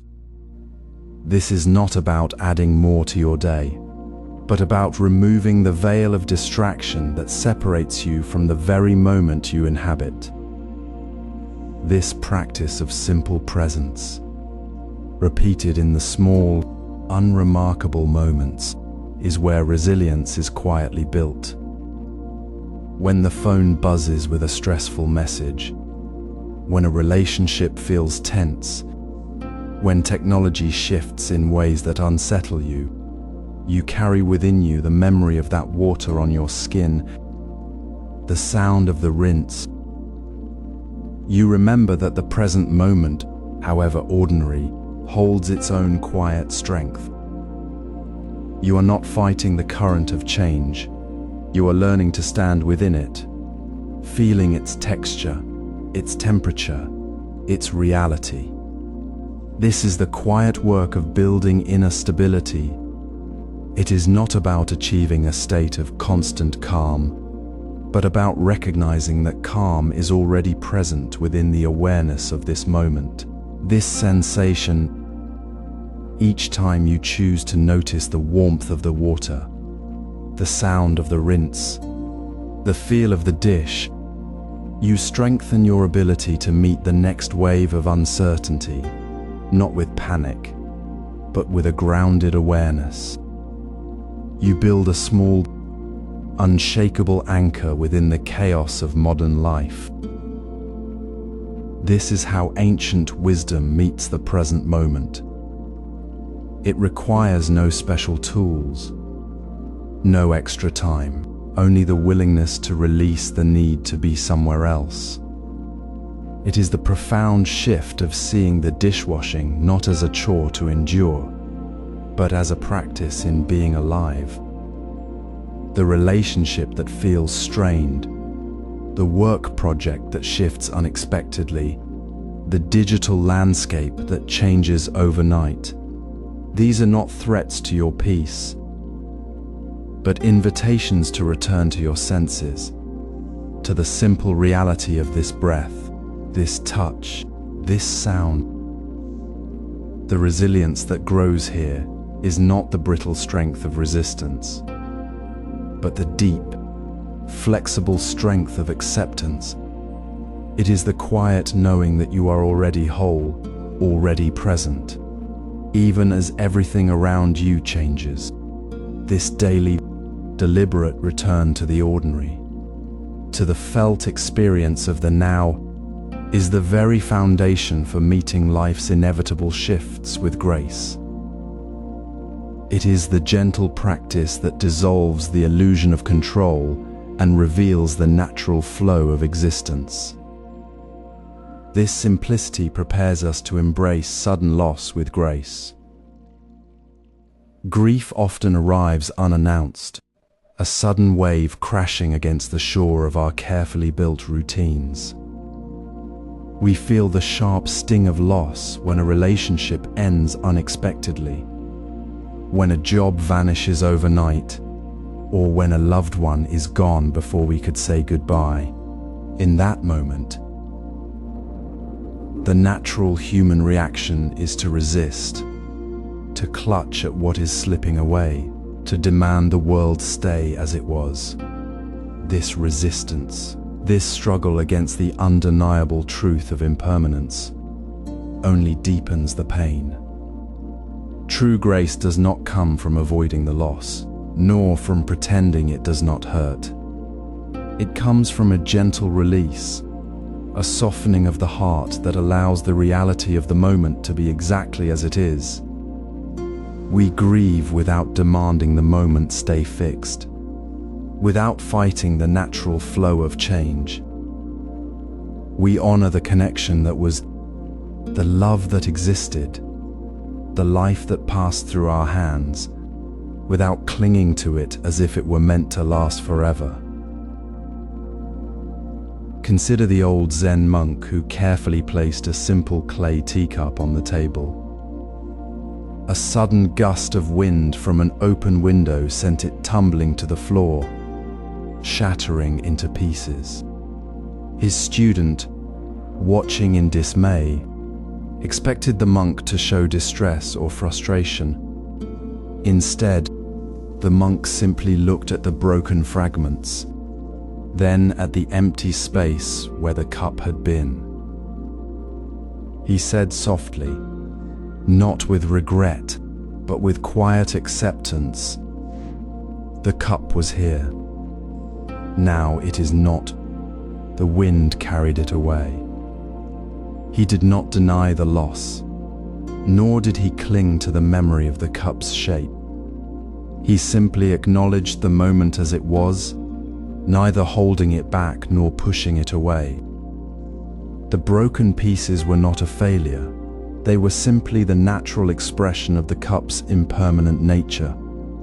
His peace was not in the cup's absence, but in his full presence with the reality of its absence. In our modern world, this moment of sudden loss might come as a notification ending a relationship, a notification ending a relationship, a notification ending a relationship, or the quiet ending of a long friendship. We might feel the urge to immediately fix it, to send another message, to make it stop. But the wisdom of the monk invites us to pause. Notice the tightness in your chest, the thought, "This shouldn't be happening." Then, gently, breathe. Acknowledge the pain without judgment. Feel the warmth of the sun on your skin right now, the sound of your breath, the solid ground beneath you. These sensations are real, present, and unchanging in this very moment. Honor the relationship, the connection, the time shared by simply feeling the truth of its passing within your heart, without demanding it stay. Let the grief flow through you like water through a stone, not resisting the current, but allowing it to carry you forward. This is not indifference, it is a deep, quiet respect for the truth of existence, a recognition that all things, even our dearest connections, are part of the ever-changing stream. This grace, this gentle acceptance of the present moment exactly as it is, even in the face of loss, becomes the heart of our daily practice. It is not a grand achievement, but the simple, profound act of being fully present with what is, right here, right now. This is how we move through the uncertainty of modern life, not by building walls against change, but by learning to dance within its rhythm. This grace becomes the heart of our daily practice. Life flows like a river, constantly shifting, yet always moving forward. We've learned to accept the changing currents, to honor what passes without clinging and release what is gone. Now, as we deepen our presence, we step beyond acceptance into active response. When surprise strikes, a delayed meeting, an unexpected word, a sudden disruption, our first impulse might be to react, to tighten with fear or frustration. But the Zen path invites us to pause, not to stop the river, but to stand still within its flow. Take a breath, feel the ground beneath your feet, and ask softly, what does this moment require now? This simple question shifts everything. It moves us from the grip of fear, which distorts reality, to a clear, aligned response that meets life as it truly is. Consider a simple tea ceremony. The practitioner pours hot water into a cup, focused on the delicate ritual. Suddenly, a hand slips and tea spills across the table. The natural reaction might be a sharp gasp or a frustrated sigh. But the Zen student pauses. They feel the warmth of the spill, hear the quiet sound of the liquid spreading, and without judgment, they simply say, "This is now." They reach for a cloth, not to fix the spill with urgency, but to tend to it gently as part of the moment. The spill is no longer a disaster. It becomes the very ground for their next action. Their response arises from the reality of the spill itself, not from a fear of losing control. This is not passivity. It is profound engagement. The spill requires attention, so the hand moves to clean it, and the mind remains calm, not because the spill is pleasant, but because it is met with clear seeing. This is the heart of mindful response. It asks nothing of the moment, it simply listens. When the unexpected arrives, we don't ask, "Why is this happening to me?" or "How do I make it stop?" Instead, we ask, "What does this moment require?" This question dissolves the illusion that we must control the river. It allows us to see the spill as part of the river's path, not a threat to it. The response becomes effortless, natural, like a leaf drifting with the current. There is no struggle, only alignment. The spill is cleaned, the meeting is handled with calm. The word is heard without judgment. The mind, trained in this pause, no longer races toward the next thing but rests fully in what is. So take this moment to practice. Notice a small surprise today, the phone ringing unexpectedly, the coffee cup tipping, a sudden noise. Pause. Feel your breath. Ask softly, what does this moment require now? Does it need patience? A gentle word, a quiet pause. Let the response arise from that clarity, not from the old habit of fear. You will find that the moment itself guides you. It is not about fixing what is broken, but about meeting what is present with your whole being. The spill becomes a lesson in presence, the delay a chance to breathe. This mindful response, this gentle alignment with what is, cultivates a deep patience within the very transitions of daily life. It is not waiting passively, but moving through each shift with the quiet certainty of knowing the river flows, and we are part of its flow. As we practice this, even the smallest disruptions become invitations to return to the present, to find peace not by avoiding the current, but by flowing with it. This is how presence deepens, not as a distant ideal, but as the natural rhythm of a life lived fully, moment by moment. In the quiet rhythm of daily life, change is never far away.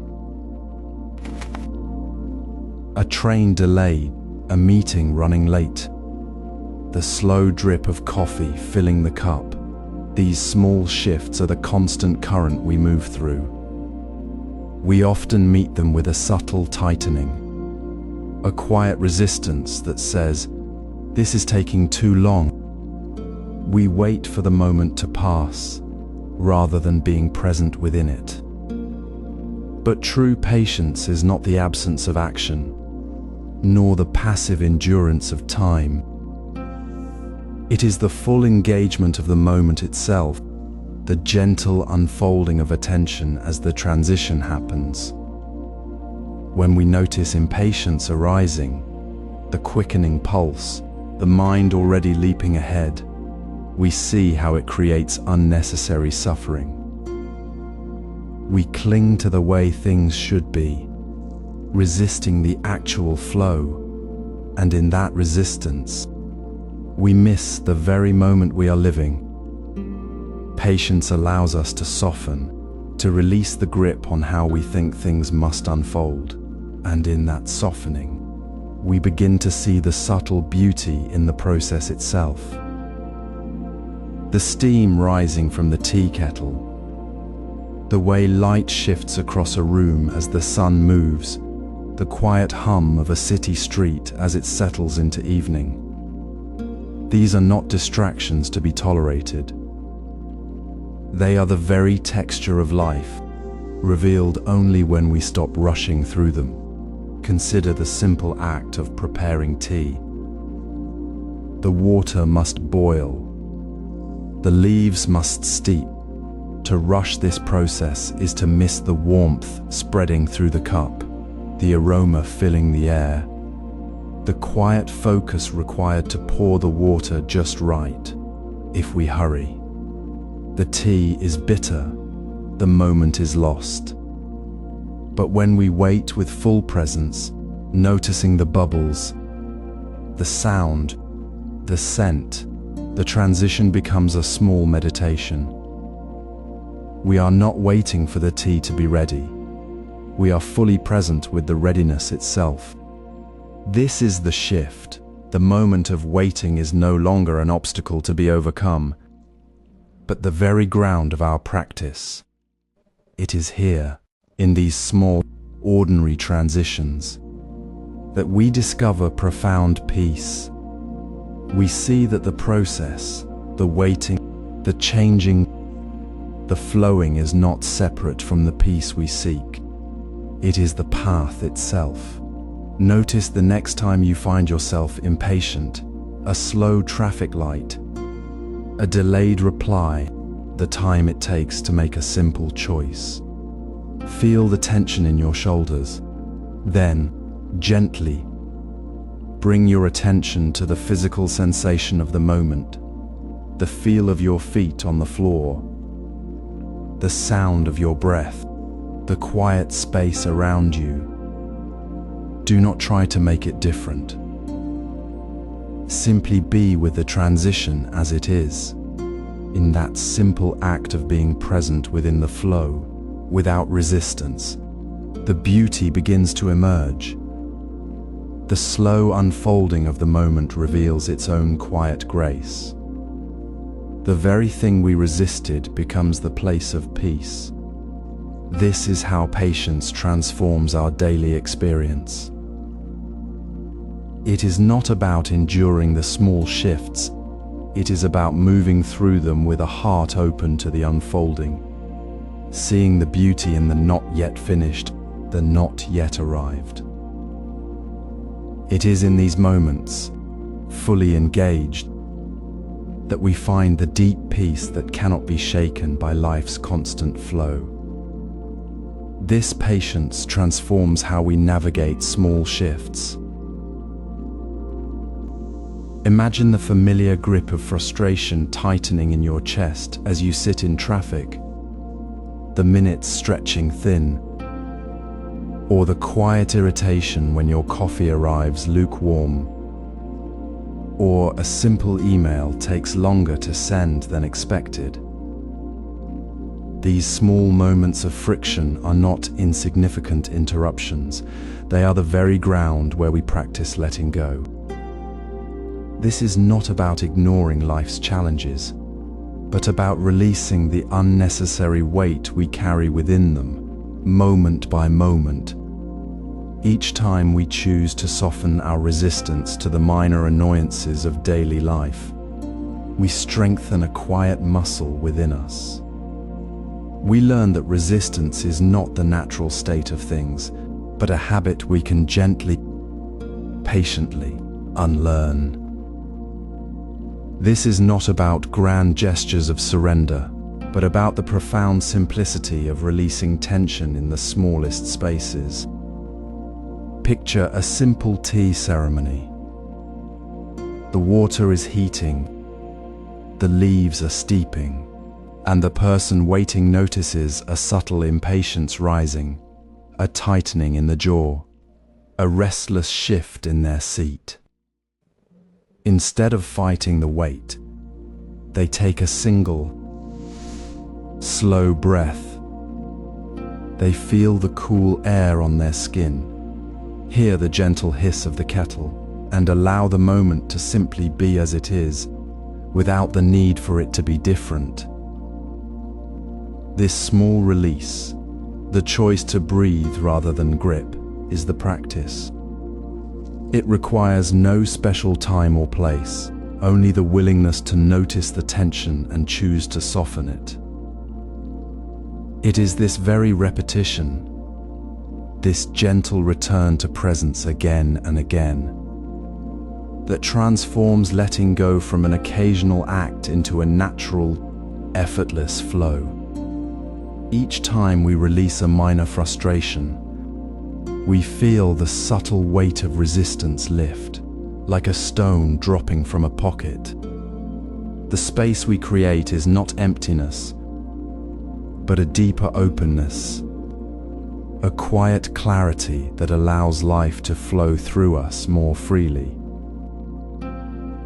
So, tonight, as you prepare dinner or wait for a bus, notice the tiny moments where you might be holding on. Perhaps it is the slight annoyance at a slow-moving line, or the internal sigh when a task takes longer than planned.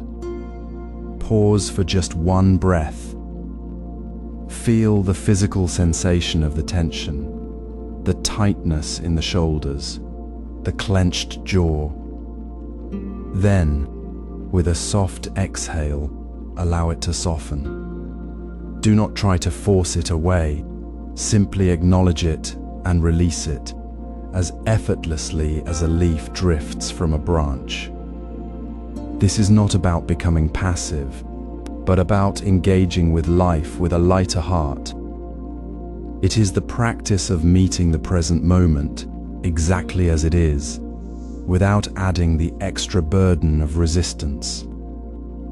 Each small release, however fleeting, reduces the cumulative weight of our resistance, making space for a deeper peace to unfold within the constant flow of life. As this practice deepens, we begin to understand that stability is not found in resisting life's inevitable changes, but in the quiet strength of releasing our grip on how things should be. The art of letting go in these small moments becomes the very foundation for finding profound peace within the ever-shifting current of our days. This gentle practice, repeated in the ordinary, reveals that true stability is not a fixed point, but a fluid, grounded presence that arises when we stop fighting the river and simply learn to flow with it. Life's constant shifts can feel like a storm, pulling us off balance, making us grasp for solid ground in a world that refuses to hold still. We chase stability in external circumstances, security, possessions, predictable routines, but these are as fleeting as mist at dawn. True stability does not come from the world holding still.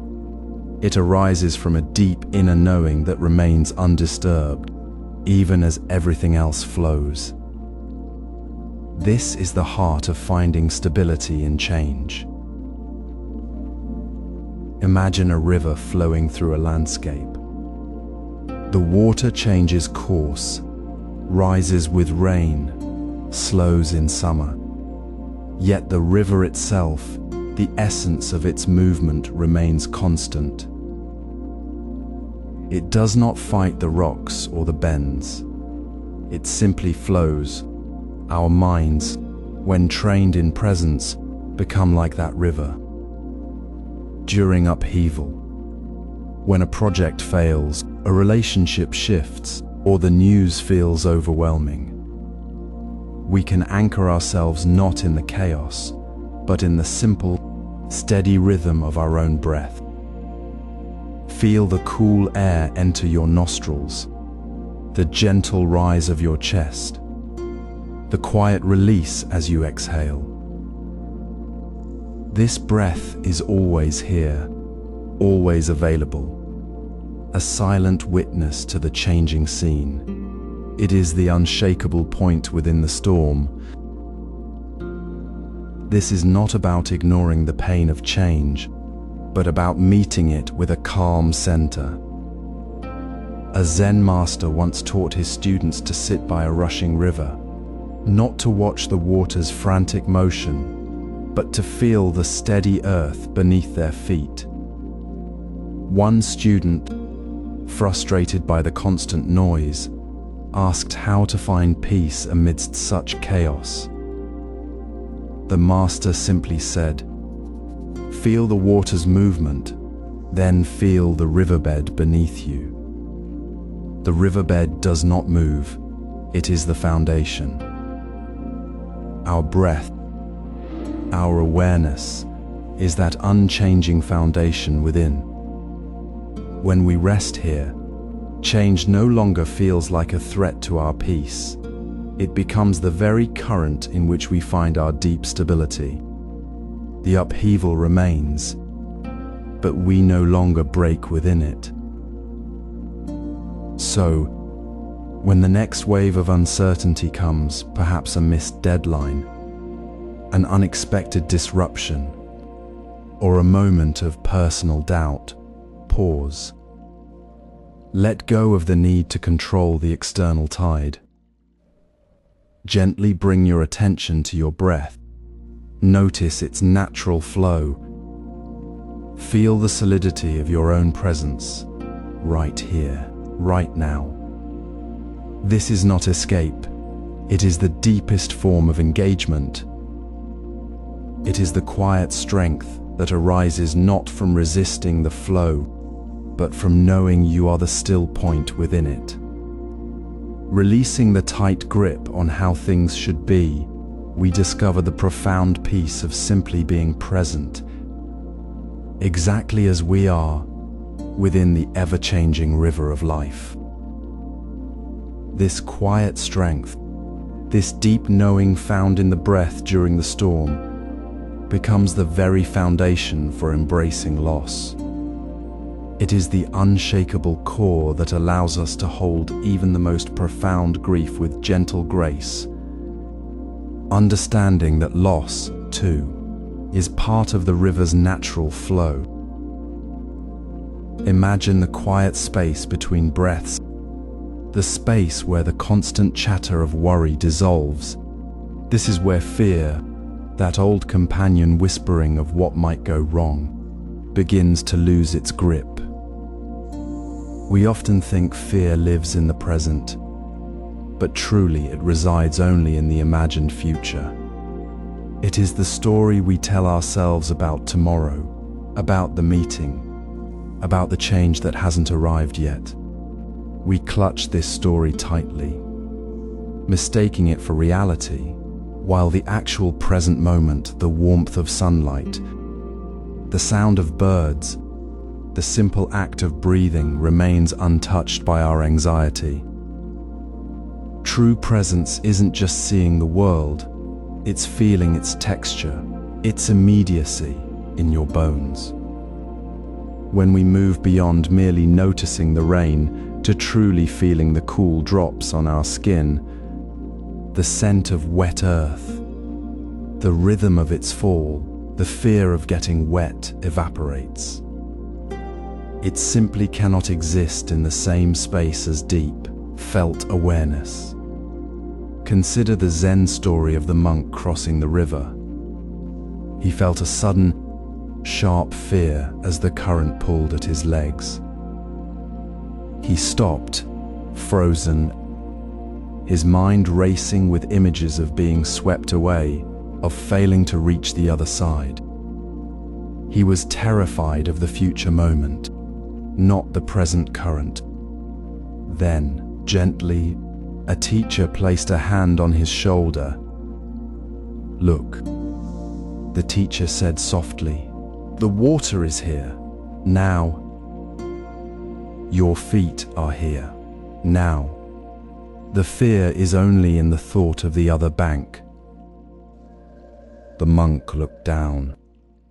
The water was cold, the stones firm under his feet. The river flowed with its own steady pace. The fear didn't vanish instantly, but it lost its power. It was revealed as a separate thought, not the reality of the water or his feet. It was impermanent, like a cloud passing through a clear sky. He didn't need to control the river. He simply needed to be present with the water beneath his feet. This is the practice we invite you to try now. Notice the next time a familiar worry arises, a fear about a conversation, a decision, a change looming. Pause. Ask yourself gently, where is this fear living? Is it in the feeling of your hands resting on the table, the sound of the wind outside, the breath moving in your chest? Or is it already leaping ahead? Painting a picture of the future, feel the physical sensations of the present moment, the weight of your body, the air in your lungs, the texture of the chair. Notice how the fear dissolves as you anchor yourself here. Not in the story, but in the simple, undeniable reality of now. You are not the thought of future trouble, you are the awareness that holds it. And in that holding, you see its fleeting nature. Fear is not a solid wall. It is a ripple on the surface of your awareness, and awareness is the still water beneath it. This deepening of awareness, this gentle turning towards the present moment without judgment, is the key. It reveals the truth we often overlook. Fear is not a signal of danger in the now, but a projection of uncertainty about what is not yet here. When we stop chasing the future and fully inhabit the present, fear loses its foundation. It cannot sustain itself in the clarity of what is. This is not about ignoring challenges. It is about meeting them without the added burden of imagined suffering.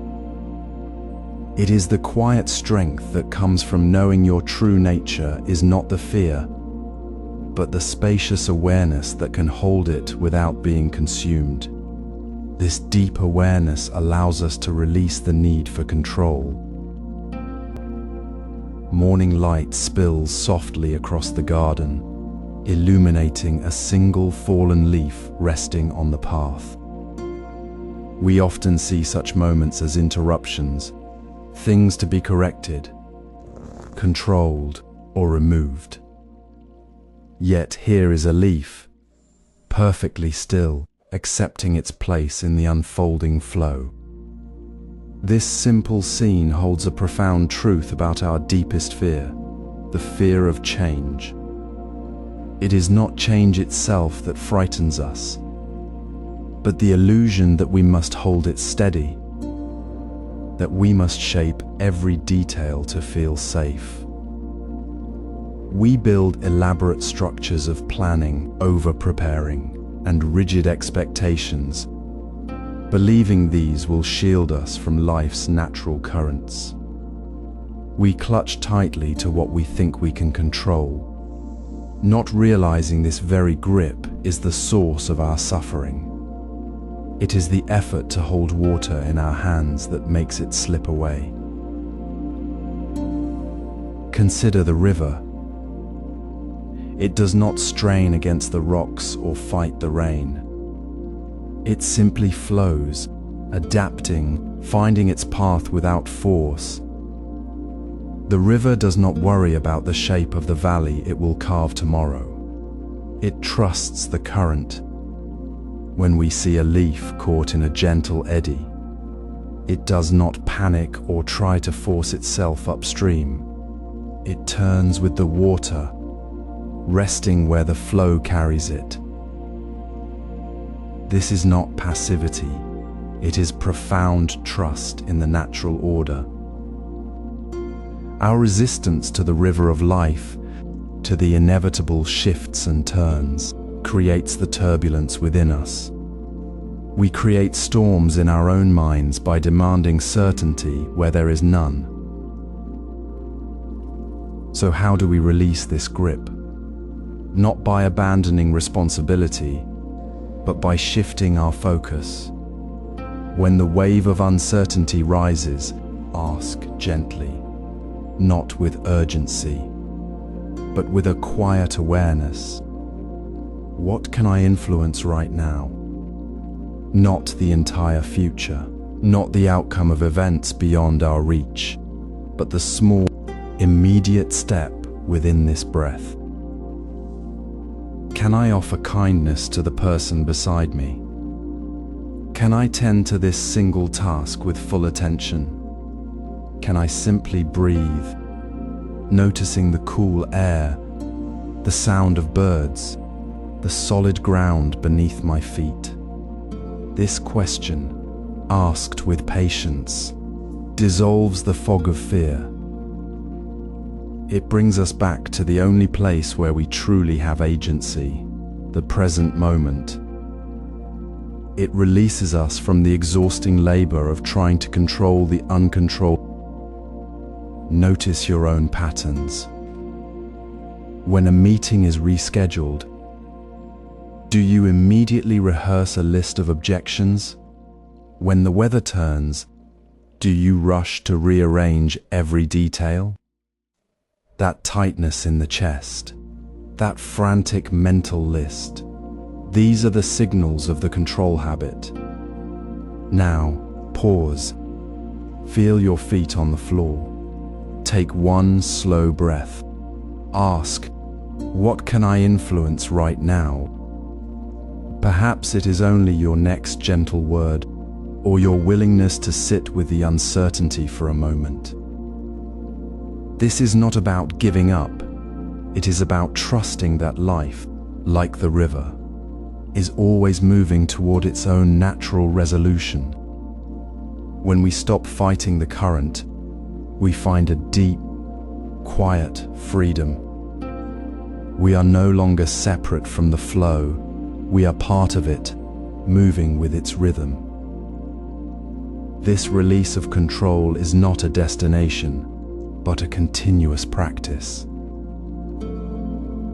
It is the quiet confidence that arises when we stop trying to build a dam against the river and instead learn to swim with it. It is the ease that comes from knowing we are held by something far greater than our anxious plans. This release of control opens us to embracing the unknown. Imagine the quiet hum of a morning cafe, the steam rising from your cup, the soft murmur of conversation around you. Now, feel the subtle tension that sometimes arises when the future feels unclear, when a new path opens or a familiar one shifts. That tension, that whisper of what if, is the root of much fear. It pulls us away from the solid ground of this very moment, into a fog of imagined outcomes. But what if we could gently invite a different question into our awareness? What if instead of "what if it goes wrong," we simply asked, "What is?" right now, in this breath, in this sensation? This small shift, this simple pivot from the anxious future to the clear present, is where true freedom begins. Curiosity, when it replaces the fear of the unknown, doesn't seek to control what is unfolding, it simply opens to what is already here. It invites us to explore the unfolding moment with fresh eyes, not with the armor of worry. Think of a child encountering a butterfly for the first time. Their eyes widen, not with fear of the unfamiliar, but with pure wonder.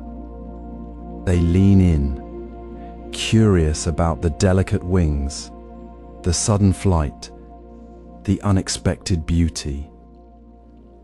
They don't ask what if it flies away and I can't see it again. They simply experience the wonder of it right now. This is the posture of curiosity we can cultivate. The unknown, when met with this gentle inquiry, ceases to be a threat and becomes a landscape of possibility. It stops being a void to be feared and transforms into a space filled with potential and quiet marvel. The uncertainty of a changing job, a shifting relationship, or even the weather outside your window. These become not sources of dread, but invitations to be fully present with what is. Notice the texture of the coffee in your hand, the sound of the rain, the way the light falls on the table. These are not distractions from the uncertainty. They are the very ground upon which we stand to face it. When we anchor ourselves in these immediate sensory realities, the feel of the chair, the rhythm of our breath, the sight of the passing clouds, the fear of the unknown loses its power to paralyze us. It simply becomes part of the flow, like the river flowing around a stone, not against it. This practice is not about ignoring the future or pretending everything is easy. It is about meeting the present moment with a calm, open awareness, exactly as it is. It is about recognizing that the constant seeking of certainty is itself the source of suffering. When we release the need to know the what if, we free ourselves to simply be with the what is. We stop wrestling with the fog and start seeing the landscape within it. The unknown is no longer a dark forest to fear. It becomes a garden of possibilities. Each moment a new bloom waiting to be noticed. We stop asking what will happen and start noticing what is happening now. This quiet shift from questioning to witnessing is profound. Notice your own mind right now. What if? Stories are you telling yourself about something uncertain? Can you gently let that go for a moment? Feel the weight of the chair beneath you. Hear the sound of your own breath. See the space around you. That is the solid ground. That is the present moment. This is where curiosity naturally arises, not as a forced effort, but as a natural response to being fully here. This quiet shift from questioning to witnessing is how we move beyond fear into a deep, resilient peace. This curiosity transforms how we face uncertainty. Consider the quiet moment before a storm. Rain begins to fall on a garden, and a gardener pauses, hand hovering over a seedling. A familiar tightness rises in their chest. The mind whispers, "The soil will wash away. The plants will be ruined." This tightness is not the enemy. It is simply a signal, a messenger from the body and mind, alerting us to a perceived threat. In the Zen way, we do not ignore this signal nor obey it as a command. We acknowledge it with gentle awareness, like noticing the rain without flinching. Fear is here. We might whisper inwardly, not as an enemy to defeat, but as a passing weather pattern within us. We breathe into the tightness, feeling its shape, its temperature, without letting it pull us into the story of disaster. We do not rush to move the seedling or abandon the garden because of the fear. Instead, we simply return to the immediate, tangible action before us, the cool earth beneath our fingers, the sound of rain on leaves, the next small, necessary movement. The fear does not vanish instantly, but it loses its power to dictate. It diminishes not by force, but by meeting it with our full, present attention. The gardener, feeling the fear, chooses to gently pat the soil around the seedling. The rain continues, but the gardener is no longer fighting the rain or the fear within it. They are simply tending to what is, right here, right now. This is the practice of meeting fear with presence. It is not about pretending fear does not exist or forcing ourselves to feel brave. It is about recognizing fear's signal without allowing it to hijack our next step. When we say, "This is fear," we create a space between the feeling and our reaction. We step off the runaway train of what if that SCO3 helped us leave behind. We step into the quiet, steady ground of what is that SCO2 invited us to find. the fear may still be present. A shadow in the corner of awareness, but it no longer casts the shadow over our entire world. It becomes a small, manageable sensation in the body, not the entire landscape of our future. We see clearly that the fear is about a future possibility, a story we are telling ourselves, not about the actual present reality of our hands on the soil or our breath in the rain. This clear seeing is the heart of transcending fear. So, when you notice that familiar tightness arise, perhaps as you face a work change, a difficult conversation, or simply the uncertainty of the day, pause. Do not judge the feeling. Do not push it away. Simply name it softly. Fear is here. Feel its location, its texture, without adding layers of "this is bad" or "I must fix it now." Breathe into that feeling, allowing it to be there without resistance.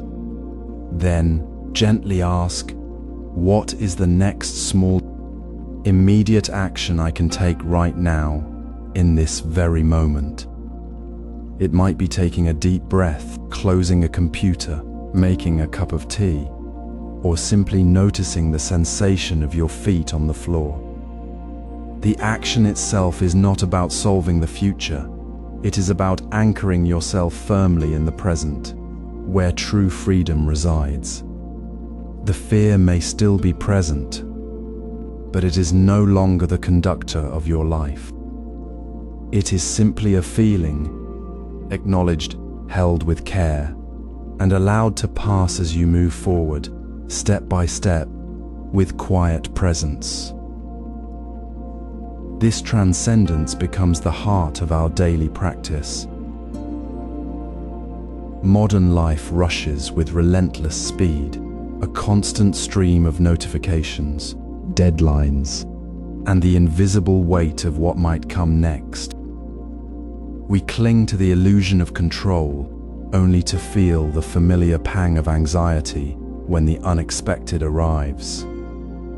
Yet, the deepest peace isn't found in stopping the current, but in learning to breathe within it. This is where our morning ritual begins, not with grand gestures, but with the quiet courage of 2 minutes. Sit comfortably, eyes softly closed or resting on the gentle warmth of the morning light. Gently inhale, feeling the breath fill your lungs, then softly exhale, releasing any tension held in your shoulders or jaw. Let your attention rest solely on this simple rhythm, the rise and fall of your own breath. In this small space, without needing to fix anything, simply say to yourself, with a soft voice, I accept this moment as it is. Not, I wish this moment were different, but this is it, right now, and I'm here. This is not resignation, it is a conscious choice, made again and again to meet life as it presents itself, not as we imagine it should be. Consider the Japanese tea ceremony, chanoyu. Every movement is deliberate, yet deeply aware of impermanence.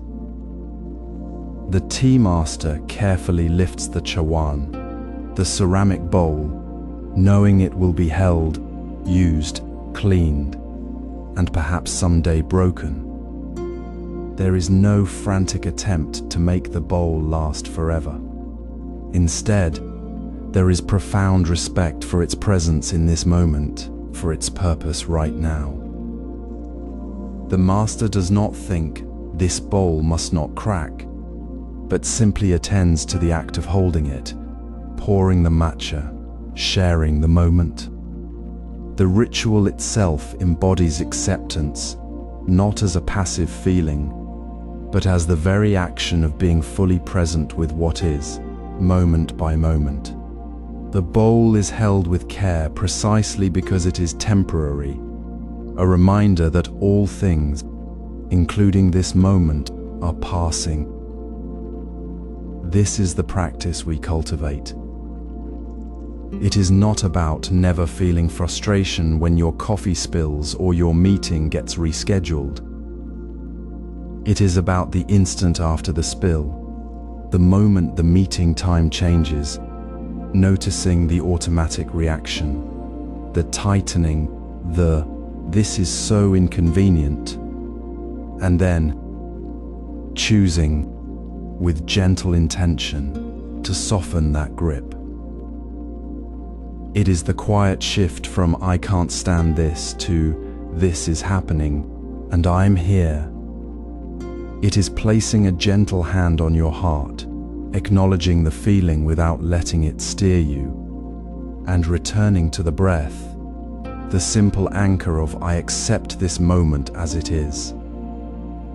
This small, repeated act of choice, woven into the fabric of your morning, builds a muscle of resilience.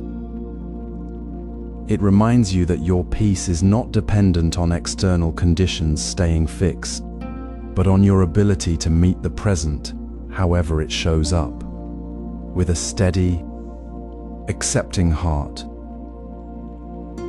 This ritual strengthens mindful communication in shifting dynamics.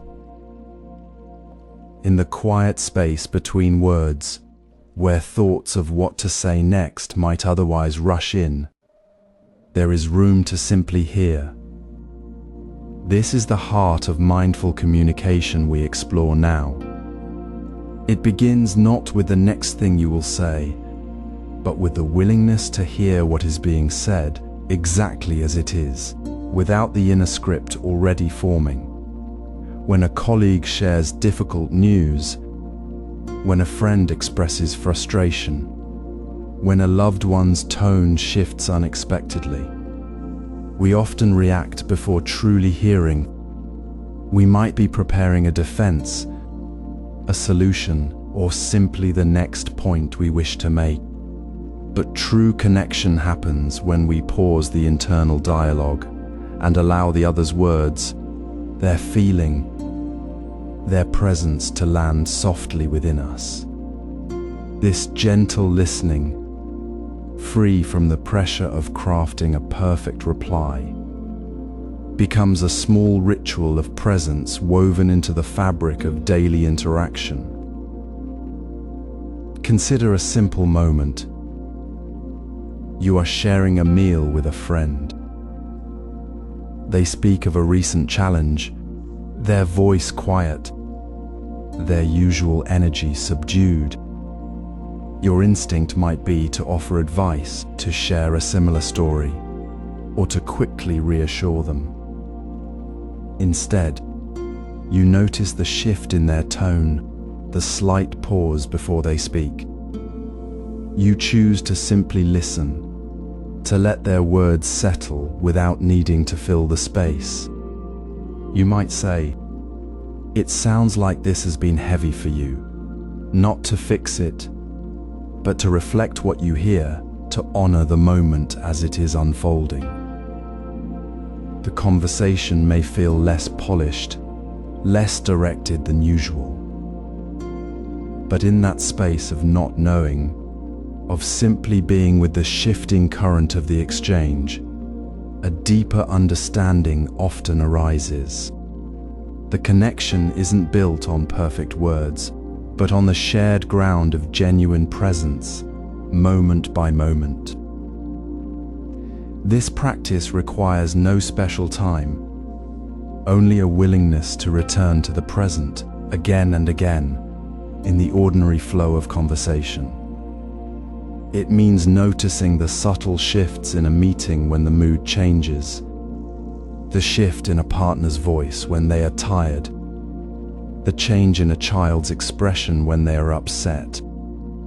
Instead of reacting with your own fixed expectation of how the conversation should go, you notice the reality of the shifting dynamic. You speak from what you sense in this moment, not from a script you prepared earlier. Your words become a response to the actual situation, not a projection of what you hoped it would be. This is how communication becomes a living practice, not a performance.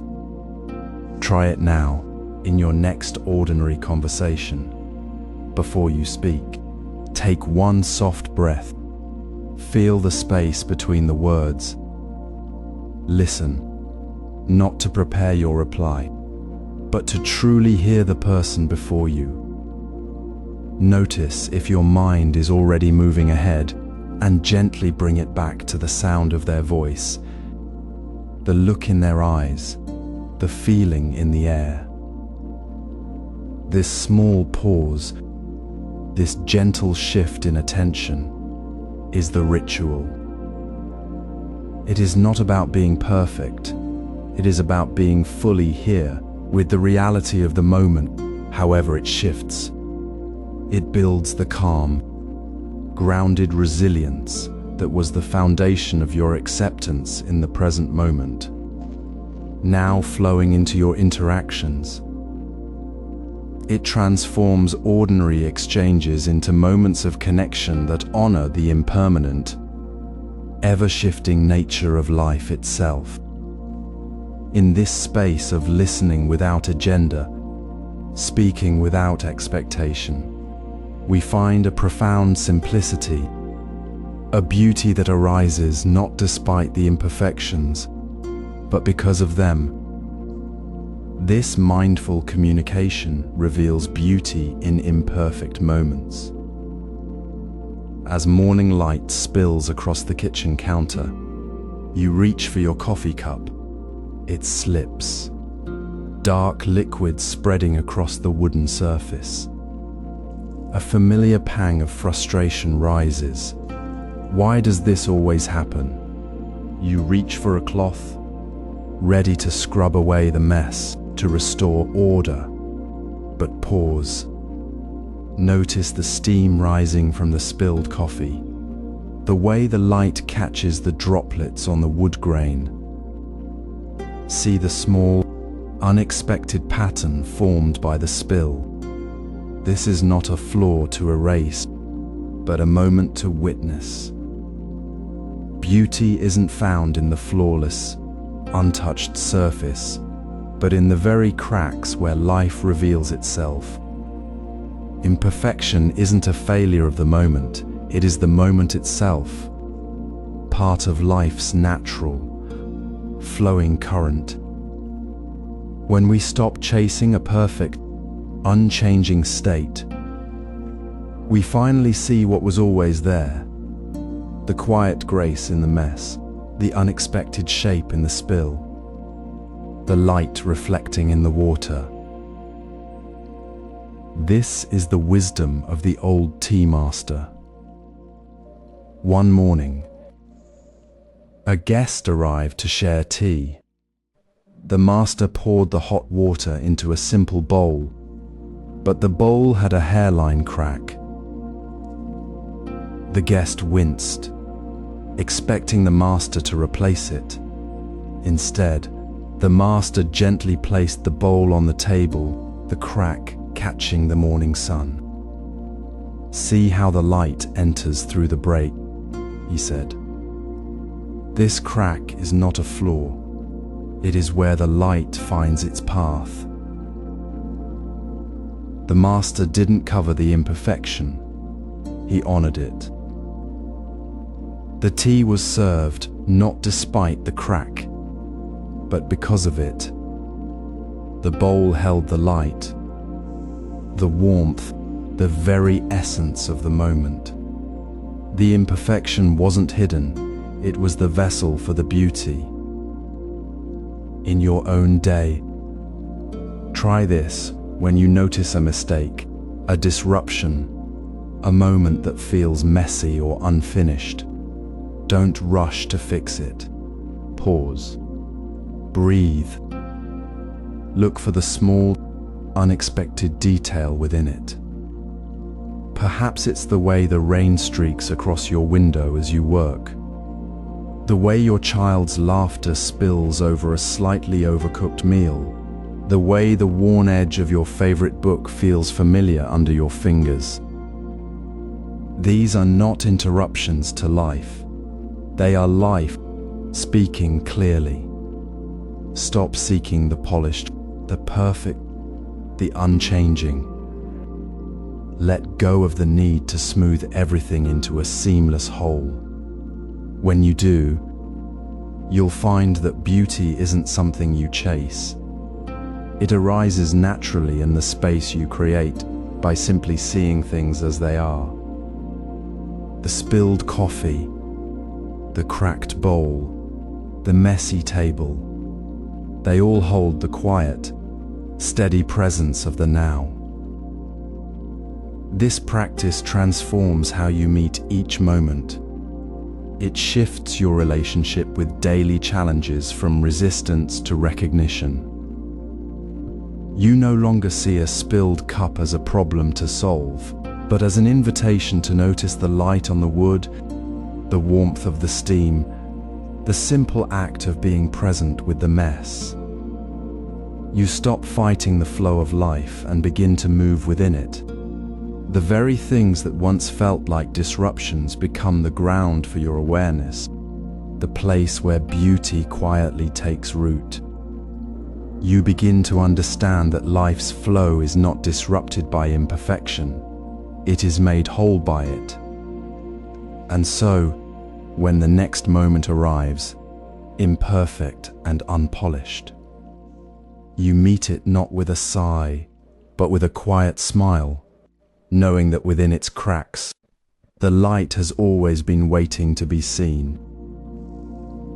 This perspective transforms how we view daily challenges. Notice how often we resist the present moment, a quiet friction beneath the surface of daily life. That moment when the coffee spills, the meeting runs late, or a word stumbles from our lips, how quickly we label it as wrong, as something that shouldn't be happening. This subtle judgment, this inner criticism, is the root of much unnecessary suffering. It pulls us away from the very ground we stand on, into a future that hasn't arrived or a past that cannot be changed.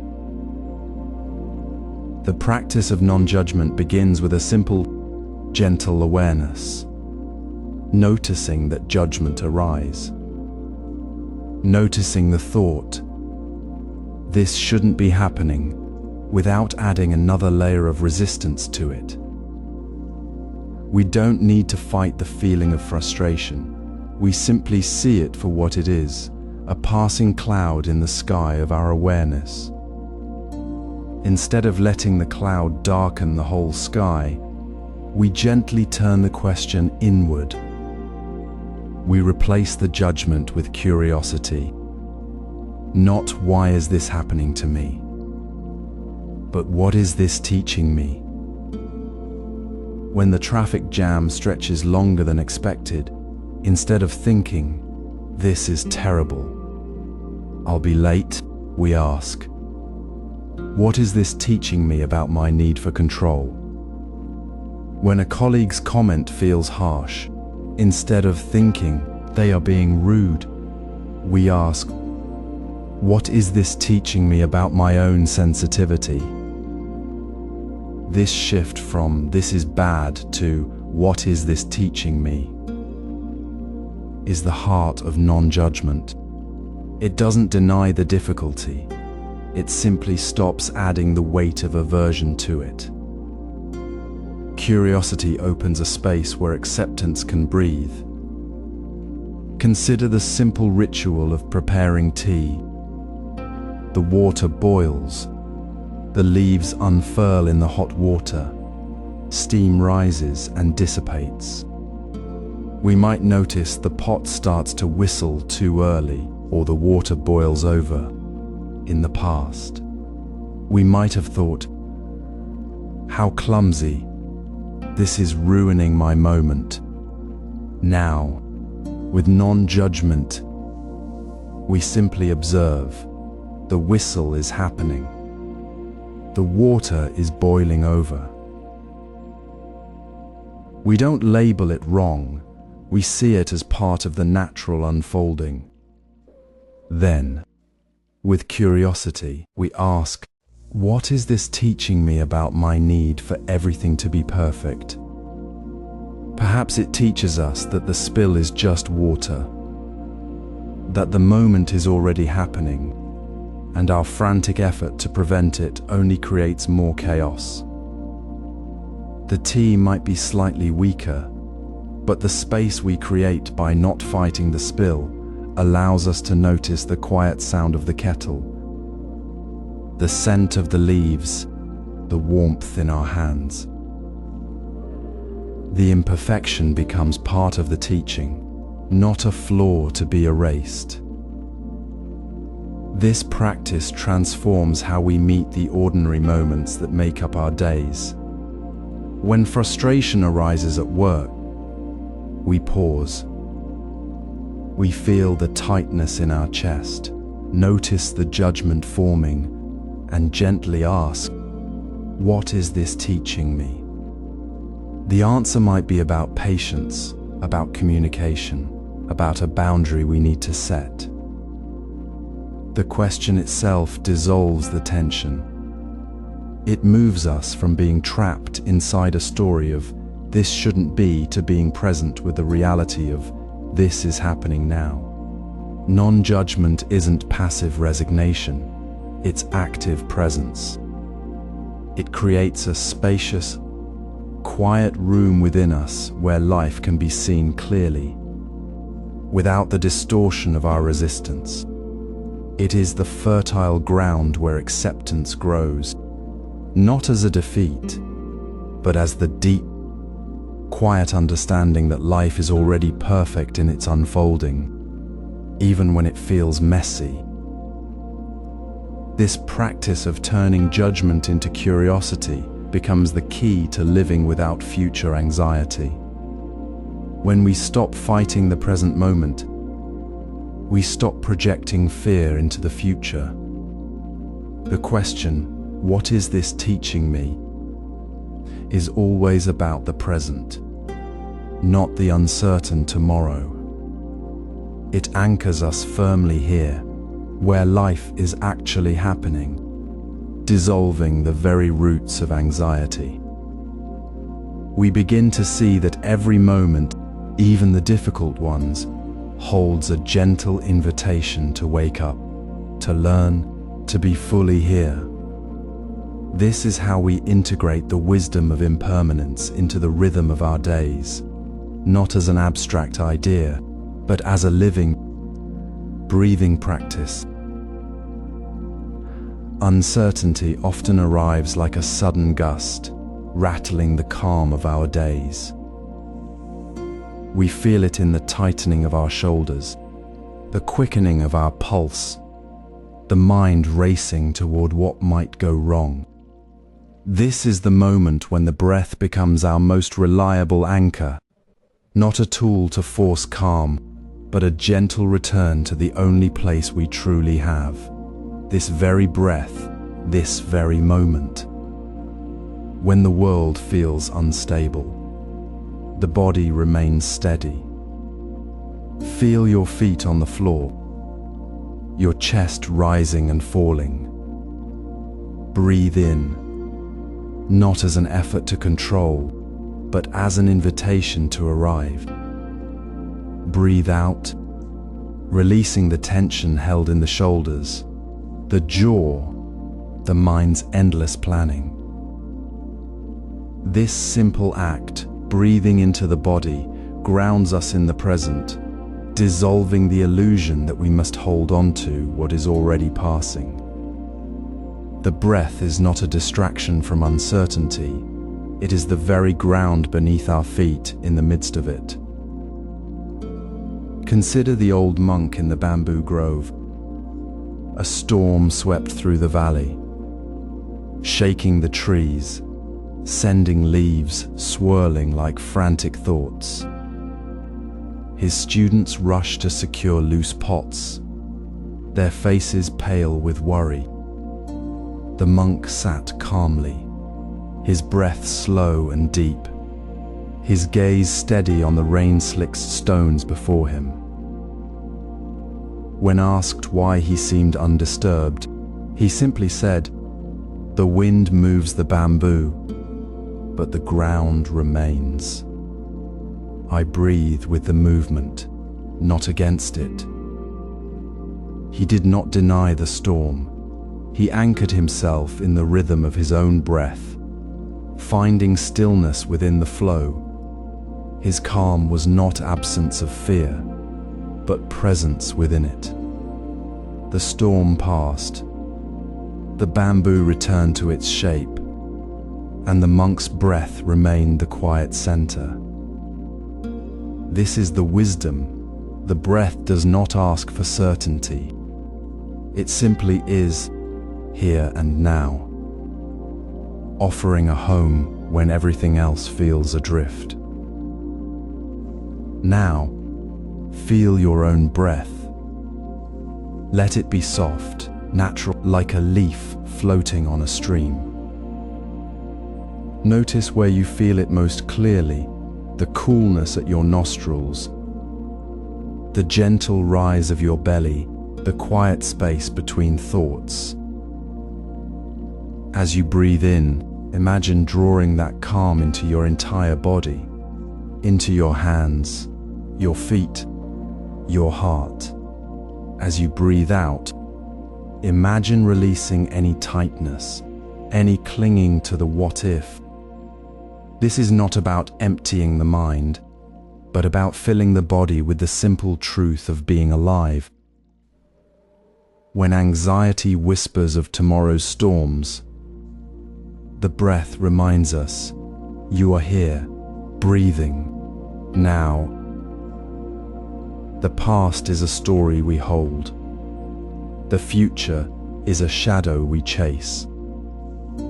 The breath is the only reality we can ever truly touch.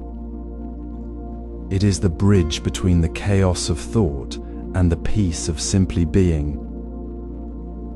This practice is not reserved for quiet mornings or meditation cushions.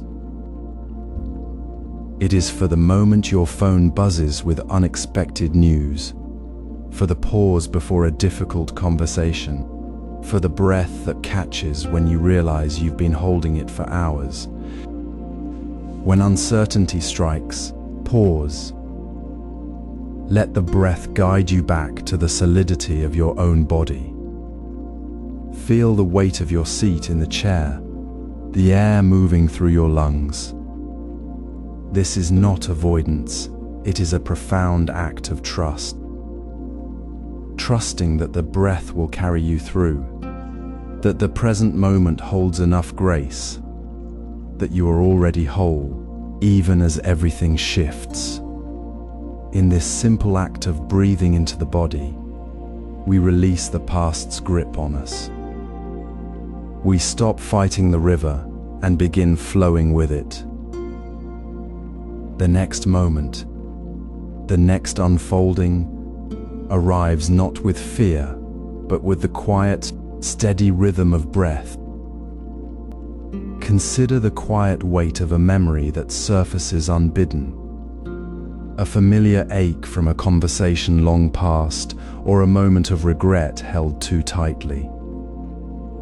You may notice how this old feeling instantly shapes your reaction to something happening right now, coloring your thoughts, your words, or even your posture. The past, though gone, holds a grip on your present experience, making it hard to truly see or feel what is unfolding before you. This is the subtle trap we all fall into. We carry the past like a heavy stone in our pocket, unaware of how it pulls us down from the ground we stand on now. It prevents us from engaging with the actual change that is occurring. the newness that life offers us moment by moment. We become stuck in a loop of old responses, unable to meet the fresh reality of this very breath. True peace comes not from avoiding the past, but from gently releasing its hold. Imagine sitting quietly, noticing the memory arise, perhaps the sting of a criticism, the echo of a loss. Instead of fighting it or letting it pull you further into the past, simply acknowledge it with kindness. Then, softly say to yourself, I release this memory to live fully now. It is not about forgetting, it is about freeing yourself from its power. This simple practice, repeated with patience, loosens the grip. It is like carefully unclenching a fist that has been holding tightly for years, feeling the space open up within you. The memory remains, but its energy no longer controls your present moment. This is beautifully illustrated in the ancient Zen story of the master and the guest. The guest arrived, eager to learn, bringing his own strong opinions and well-worn ideas. The master, with great patience, poured tea into the guest's cup until it overflowed. The guest, startled, said, "Master, the cup is full." The master replied, "Like this cup, your mind is full of your own thoughts and past experiences. How can you receive new wisdom if you're not empty?" The guest finally understood that to truly learn, to be present, he needed to let go of his own clinging to the old way of thinking. He had to release his grip on what he already knew to make space for what was new. So, when you notice the past pulling at you, when you feel that familiar tension rising, pause. Feel the ground beneath your feet. Take one slow breath, feeling the air enter and leave your body. Then, gently, without force, say to yourself, I release this memory to live fully now. Let the words soften the tension. Feel the space that opens within you, a space for the present moment to be seen clearly, without the distortion of what was. This release is not passive, it is an active, compassionate choice to stop letting the past dictate your present response. It is the quiet act of stepping out of the river of memory and into the flowing stream of now. When we release the past's grip, we discover something profound.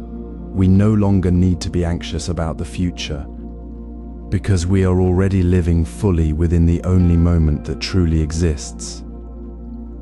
The need to plan, to control the unfolding, dissolves as we simply meet each new moment with an open heart and a released mind. We find we can flow with life's natural rhythm, without resistance, without the heavy burden of what has been. This is the deep trust that comes from truly living in the present, where all change is met with calm acceptance, not fear. The path forward is not found in planning for the future, but in being fully present for what is. Imagine the quiet space we cultivated with each breath, the gentle release of past burdens. Now, let us gently turn our attention to the future we so often clutch. We have learned to meet the present moment with calm acceptance, dissolving the tight grip of anxiety about what might come. But true freedom from worry begins when we stop planning for fixed outcomes and instead learn to plan for action itself. The modern mind is a constant generator of what-if scenarios. weaving intricate tapestries of future worry. Yet Zen wisdom invites us to soften this habit. Instead of asking what will happen, we can ask, what does this moment need? This simple shift is revolutionary. It moves us from a state of anxious anticipation to one of responsive presence. Consider the story of a monk walking beside a swiftly flowing river during a storm. His village was downstream, threatened by rising waters. Many villagers rushed to build elaborate, high dams, planning meticulously for every possible flood level. The monk, however, simply carried his small basket of seeds. As the river began to overflow, he calmly helped neighbors move their belongings to higher ground, one step at a time, responding to the immediate need of each person he met. He did not plan for the river's exact height or the precise moment the water would reach his house. He planned only for the next action, to carry the basket, to offer a hand, to guide someone safely. When the floodwaters finally receded, the monk's simple, responsive actions had protected his community without the exhaustion of futile future projections. His planning was fluid, tied to the actual needs of the unfolding moment, not to a rigid picture of how things should be. This is the essence of living without future planning. It does not mean abandoning responsibility or action. It means releasing the illusion that we can control or predict the river's course. It means trusting that within the current moment, the necessary action will become clear. When we stop demanding a specific future outcome, we create space for life to reveal itself. We become open to the unexpected turn, the unplanned connection, the simple act of kindness that arises naturally. This openness is not passive, it is an active, receptive energy. We become like the river itself, flowing with the terrain, meeting each obstacle not with resistance, but with the wisdom of the path. So, in your own life today, notice the subtle tension of planning for how things must go. Feel the weight of that expectation. Now, gently ask yourself, what does this moment need? Perhaps it needs a phone call. Perhaps it needs quiet reflection. Perhaps it simply needs your full presence in the task before you. Let the answer arise from the current situation, not from a script written in your mind. This is not about being careless. It is about being fully awake and responsive. It is the practice of meeting life as it is, not as we fear it might be. It dissolves the anxiety born of trying to hold life still, replacing it with a deep, quiet trust in the natural unfolding of things. This openness, this willingness to meet each moment with a clear, uncluttered mind, reveals a profound truth.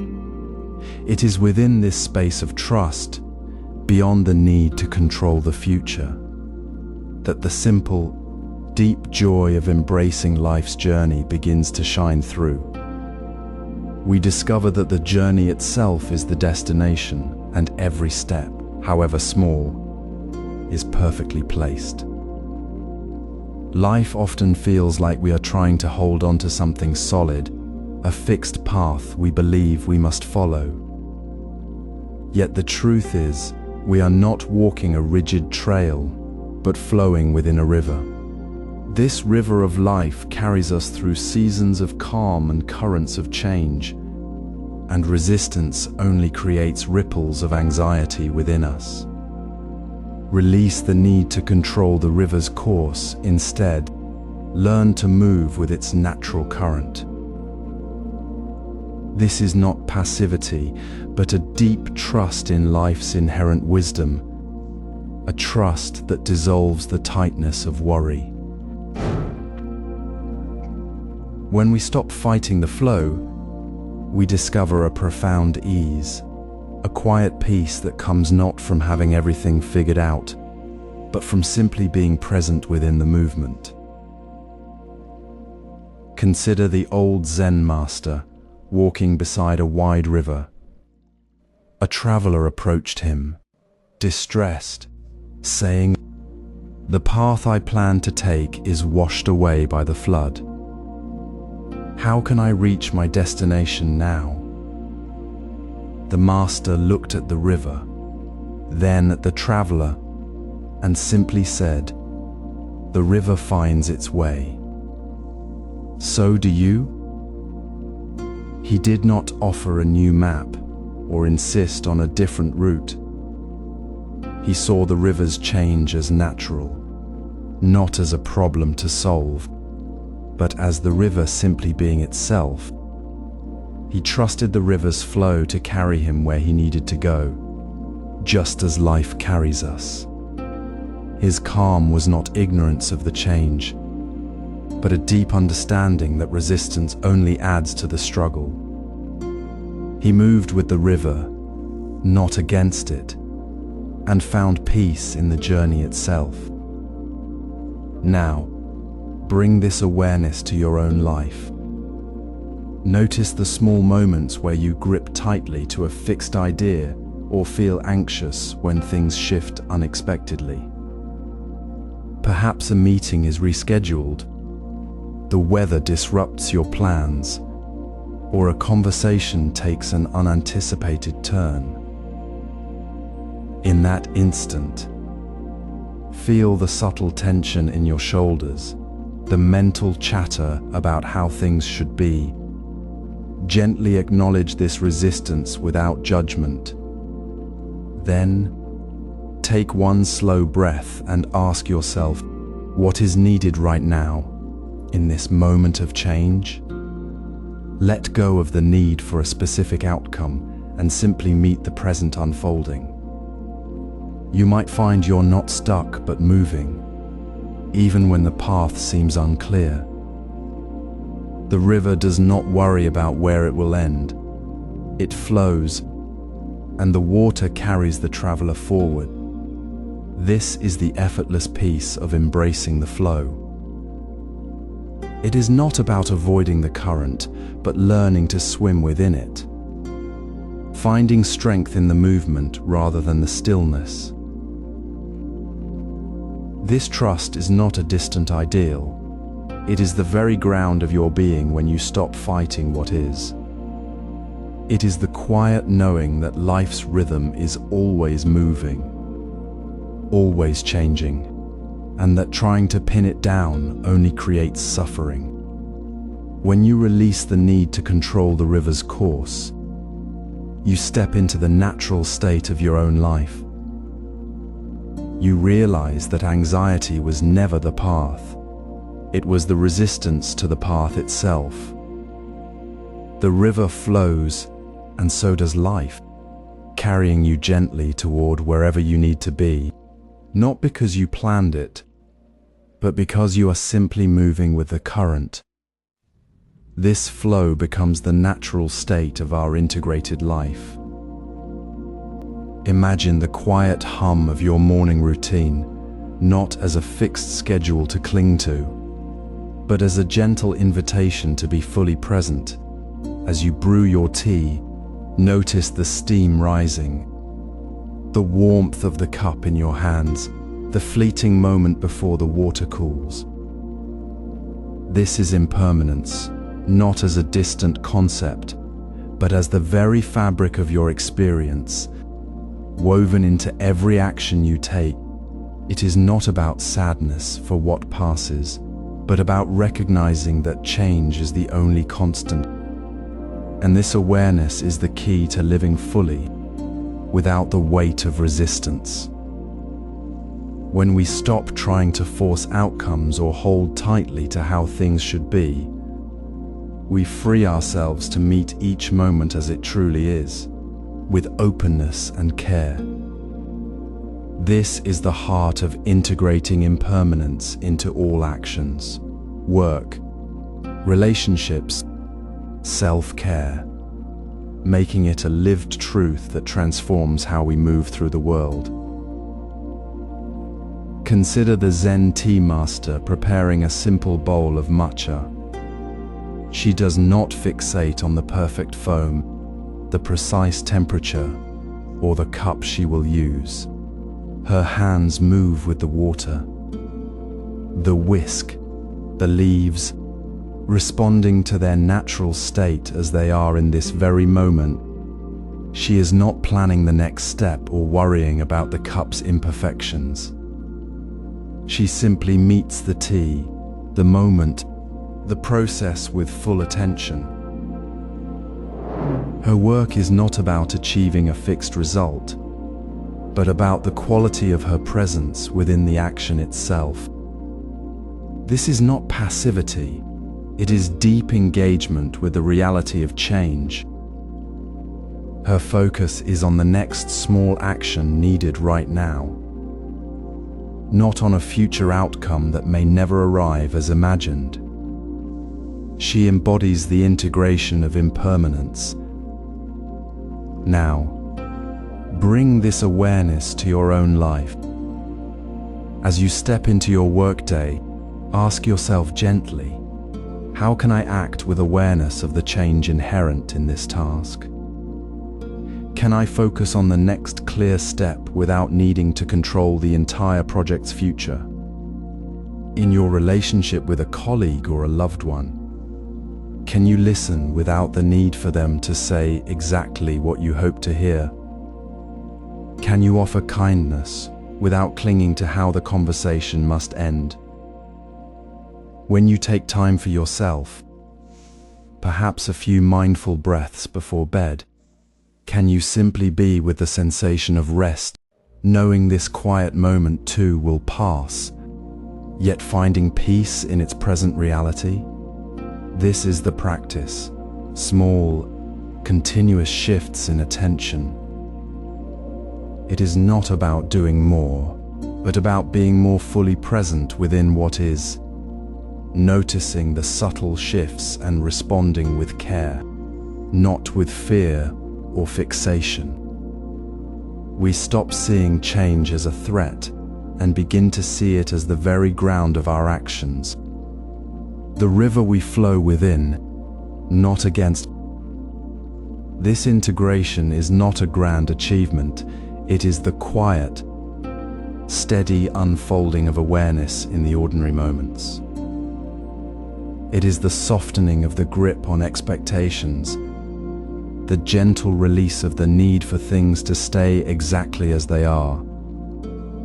And in this gentle practice, the joy of release and renewal begins to hum within us. We find a deep, quiet joy not in holding on, but in flowing with life's natural current, knowing that each moment, however fleeting, holds its own perfect truth. This is the authentic way of being, the joyful truth of impermanence lived, not just understood. Imagine a simple stone garden, raked gravel shifting gently with the wind. The gardener does not fight the breeze, nor does she mourn the changing patterns. She simply tends to the moment, knowing the shape of the gravel is never meant to stay. This is the quiet wisdom we carry forward. Embracing impermanence is not about resignation. It is the joyful release of holding tightly to what cannot be held. It is the deep trust that life's natural rhythm, its constant flow, is not something to resist but to move within. When we stop pushing against the current, we discover a calm trust that was always there, waiting beneath the surface of our resistance. This is the foundation of living fully. Open-heartedness means meeting the world exactly as it is, without the weight of expectation. It means seeing the changing weather of relationships, the shifting tides of circumstance, and welcoming it all with a gentle, unwavering presence. Love does not grow when we cling to fixed ideas of how things should be. It blossoms when we accept life's fluid nature, like a flower opening to the sun without demanding the light stay constant. A friend shares a change in their life, perhaps a move or a shift in perspective.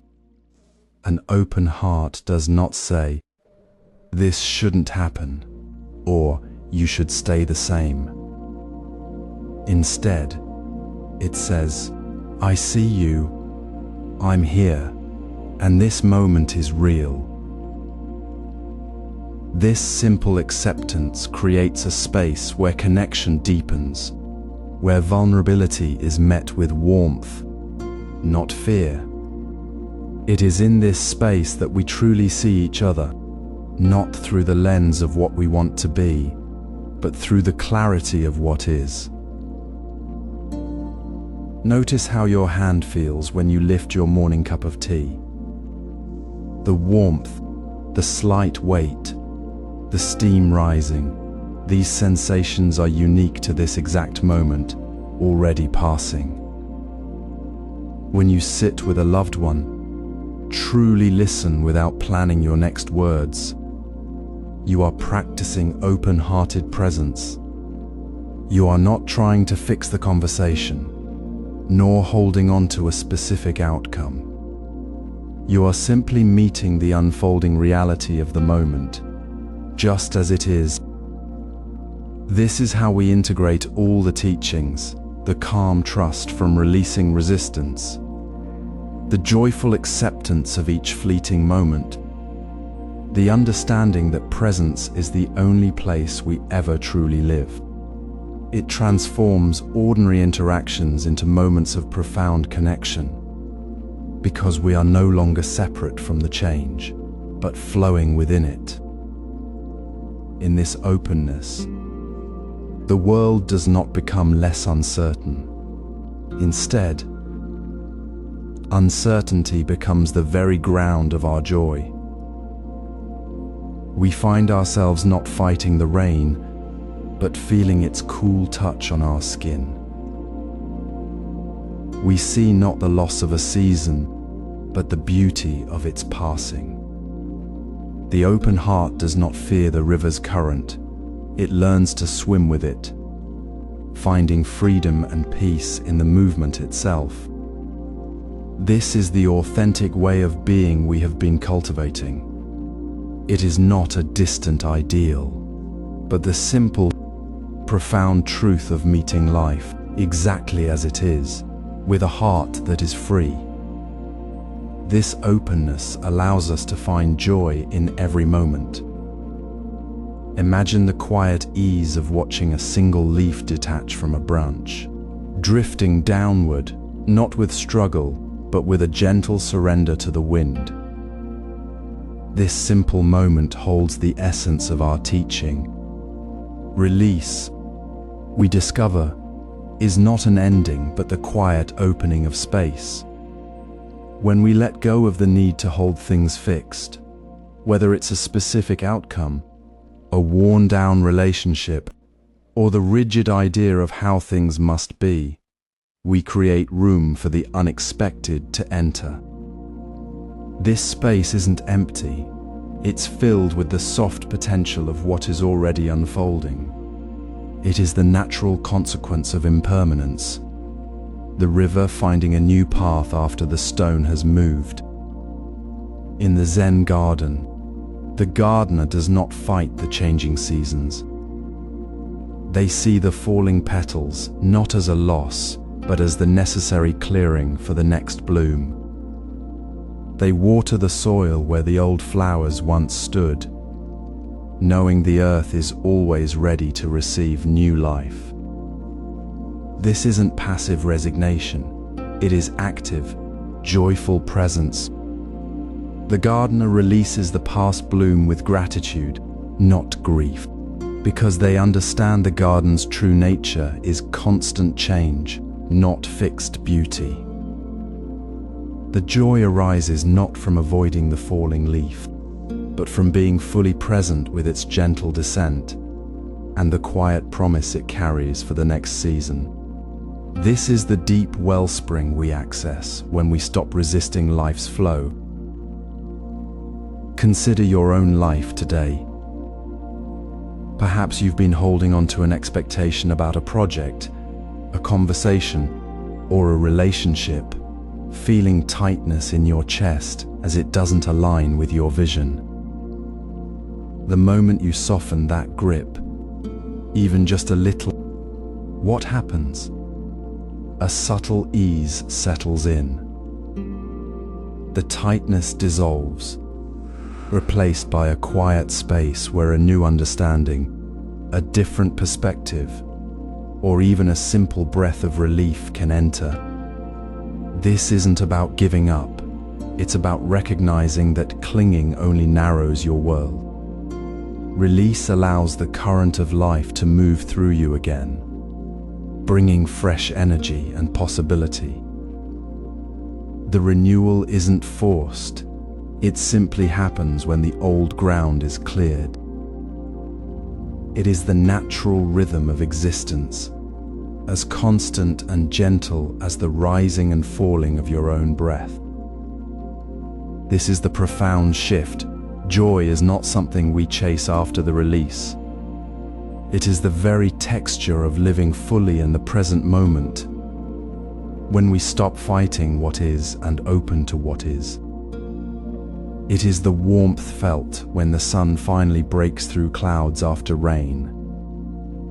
Not because the rain was bad, but because the sun's return is a natural, joyful part of the weather. It is the smile that comes when you realize you don't need to control the wind to feel the air on your face. This joy is not fleeting like the leaf. It is the steady ground beneath our feet when we finally stop trying to hold the river in place. So as you move through your day, notice the moments when you feel a subtle tightening, perhaps around a worry, a memory, or a hope. Gently invite yourself to soften. Let go of the need for it to be otherwise. Feel the space open. The tension lift. In that space, the natural renewal begins. You may not see it immediately, but the sense of ease, the quiet confidence, the unexpected clarity, that is the taste of renewal. The very joy of living fully. It is not a grand event. It is the quiet hum of life flowing freely within you. This joy becomes our compass for all future moments. Imagine the gentle rhythm of your breath, the quiet space between thoughts. This is not a moment to be hurried past, but a place to arrive. In the previous chapters, we discovered how releasing our grip on fixed outcomes brings calm trust and quiet ease. Now, we step fully into the path itself, realizing that the path is the only destination that truly matters. The journey is not a means to an end, but the very ground we walk upon, the only reality we ever have. We often chase a future destination, believing peace or fulfillment will arrive only when we reach it. Yet the moment we arrive at that destination, we immediately begin seeking the next one, missing the richness of this very step. True peace is found not in arriving, but in walking with open eyes and an open heart, moment by moment. Consider the old Zen monk walking through the village. He moves with unhurried grace, not because he is slow, but because he is fully present with each step. He notices the texture of the stone path beneath his feet, the rustle of leaves in the breeze, the warmth of the sun on his face. He does not hurry to reach the temple gate. He is already at the temple in the act of walking. To him, the gate is not the purpose, but simply another part of the journey. Each step, each breath, each moment of awareness is the destination. He does not arrive at peace. He walks in peace, finding the whole world unfolding perfectly within the movement itself. This is not a denial of life's purpose, but a profound embrace of its natural flow. In our modern lives, we are often pulled toward the next goal, the next achievement, the next milestone. We tell ourselves we will be happy when the project is finished, when we reach the promotion, when the children are grown. We miss the warmth of the coffee in our hands, the sound of a loved one's laugh, the quiet beauty of the sky as we rush to the next appointment. Embracing the journey means shifting that focus. It means choosing to be fully present with the task at hand, not as a chore to be completed, but as an opportunity to engage with life itself. When you make your morning tea, feel the heat of the water, smell the leaves, see the steam rise. When you walk to the bus stop, notice the changing light, the sounds around you, the rhythm of your own steps. Each of these moments is not a step towards something else. It is the complete and sufficient destination of your attention right now. This is the practice of finding joy, not in the future, but in the deep, simple presence of the here and now. This way of being is not about passive acceptance, but about active, joyful participation. It is the quiet ease of knowing that no single moment is lost, for every moment is a complete expression of life. There is no need to resist what is, because what is already perfect in its fleeting, precious reality. The destination was always the path, and the path was always the destination. This perspective completes our journey from resistance to grace,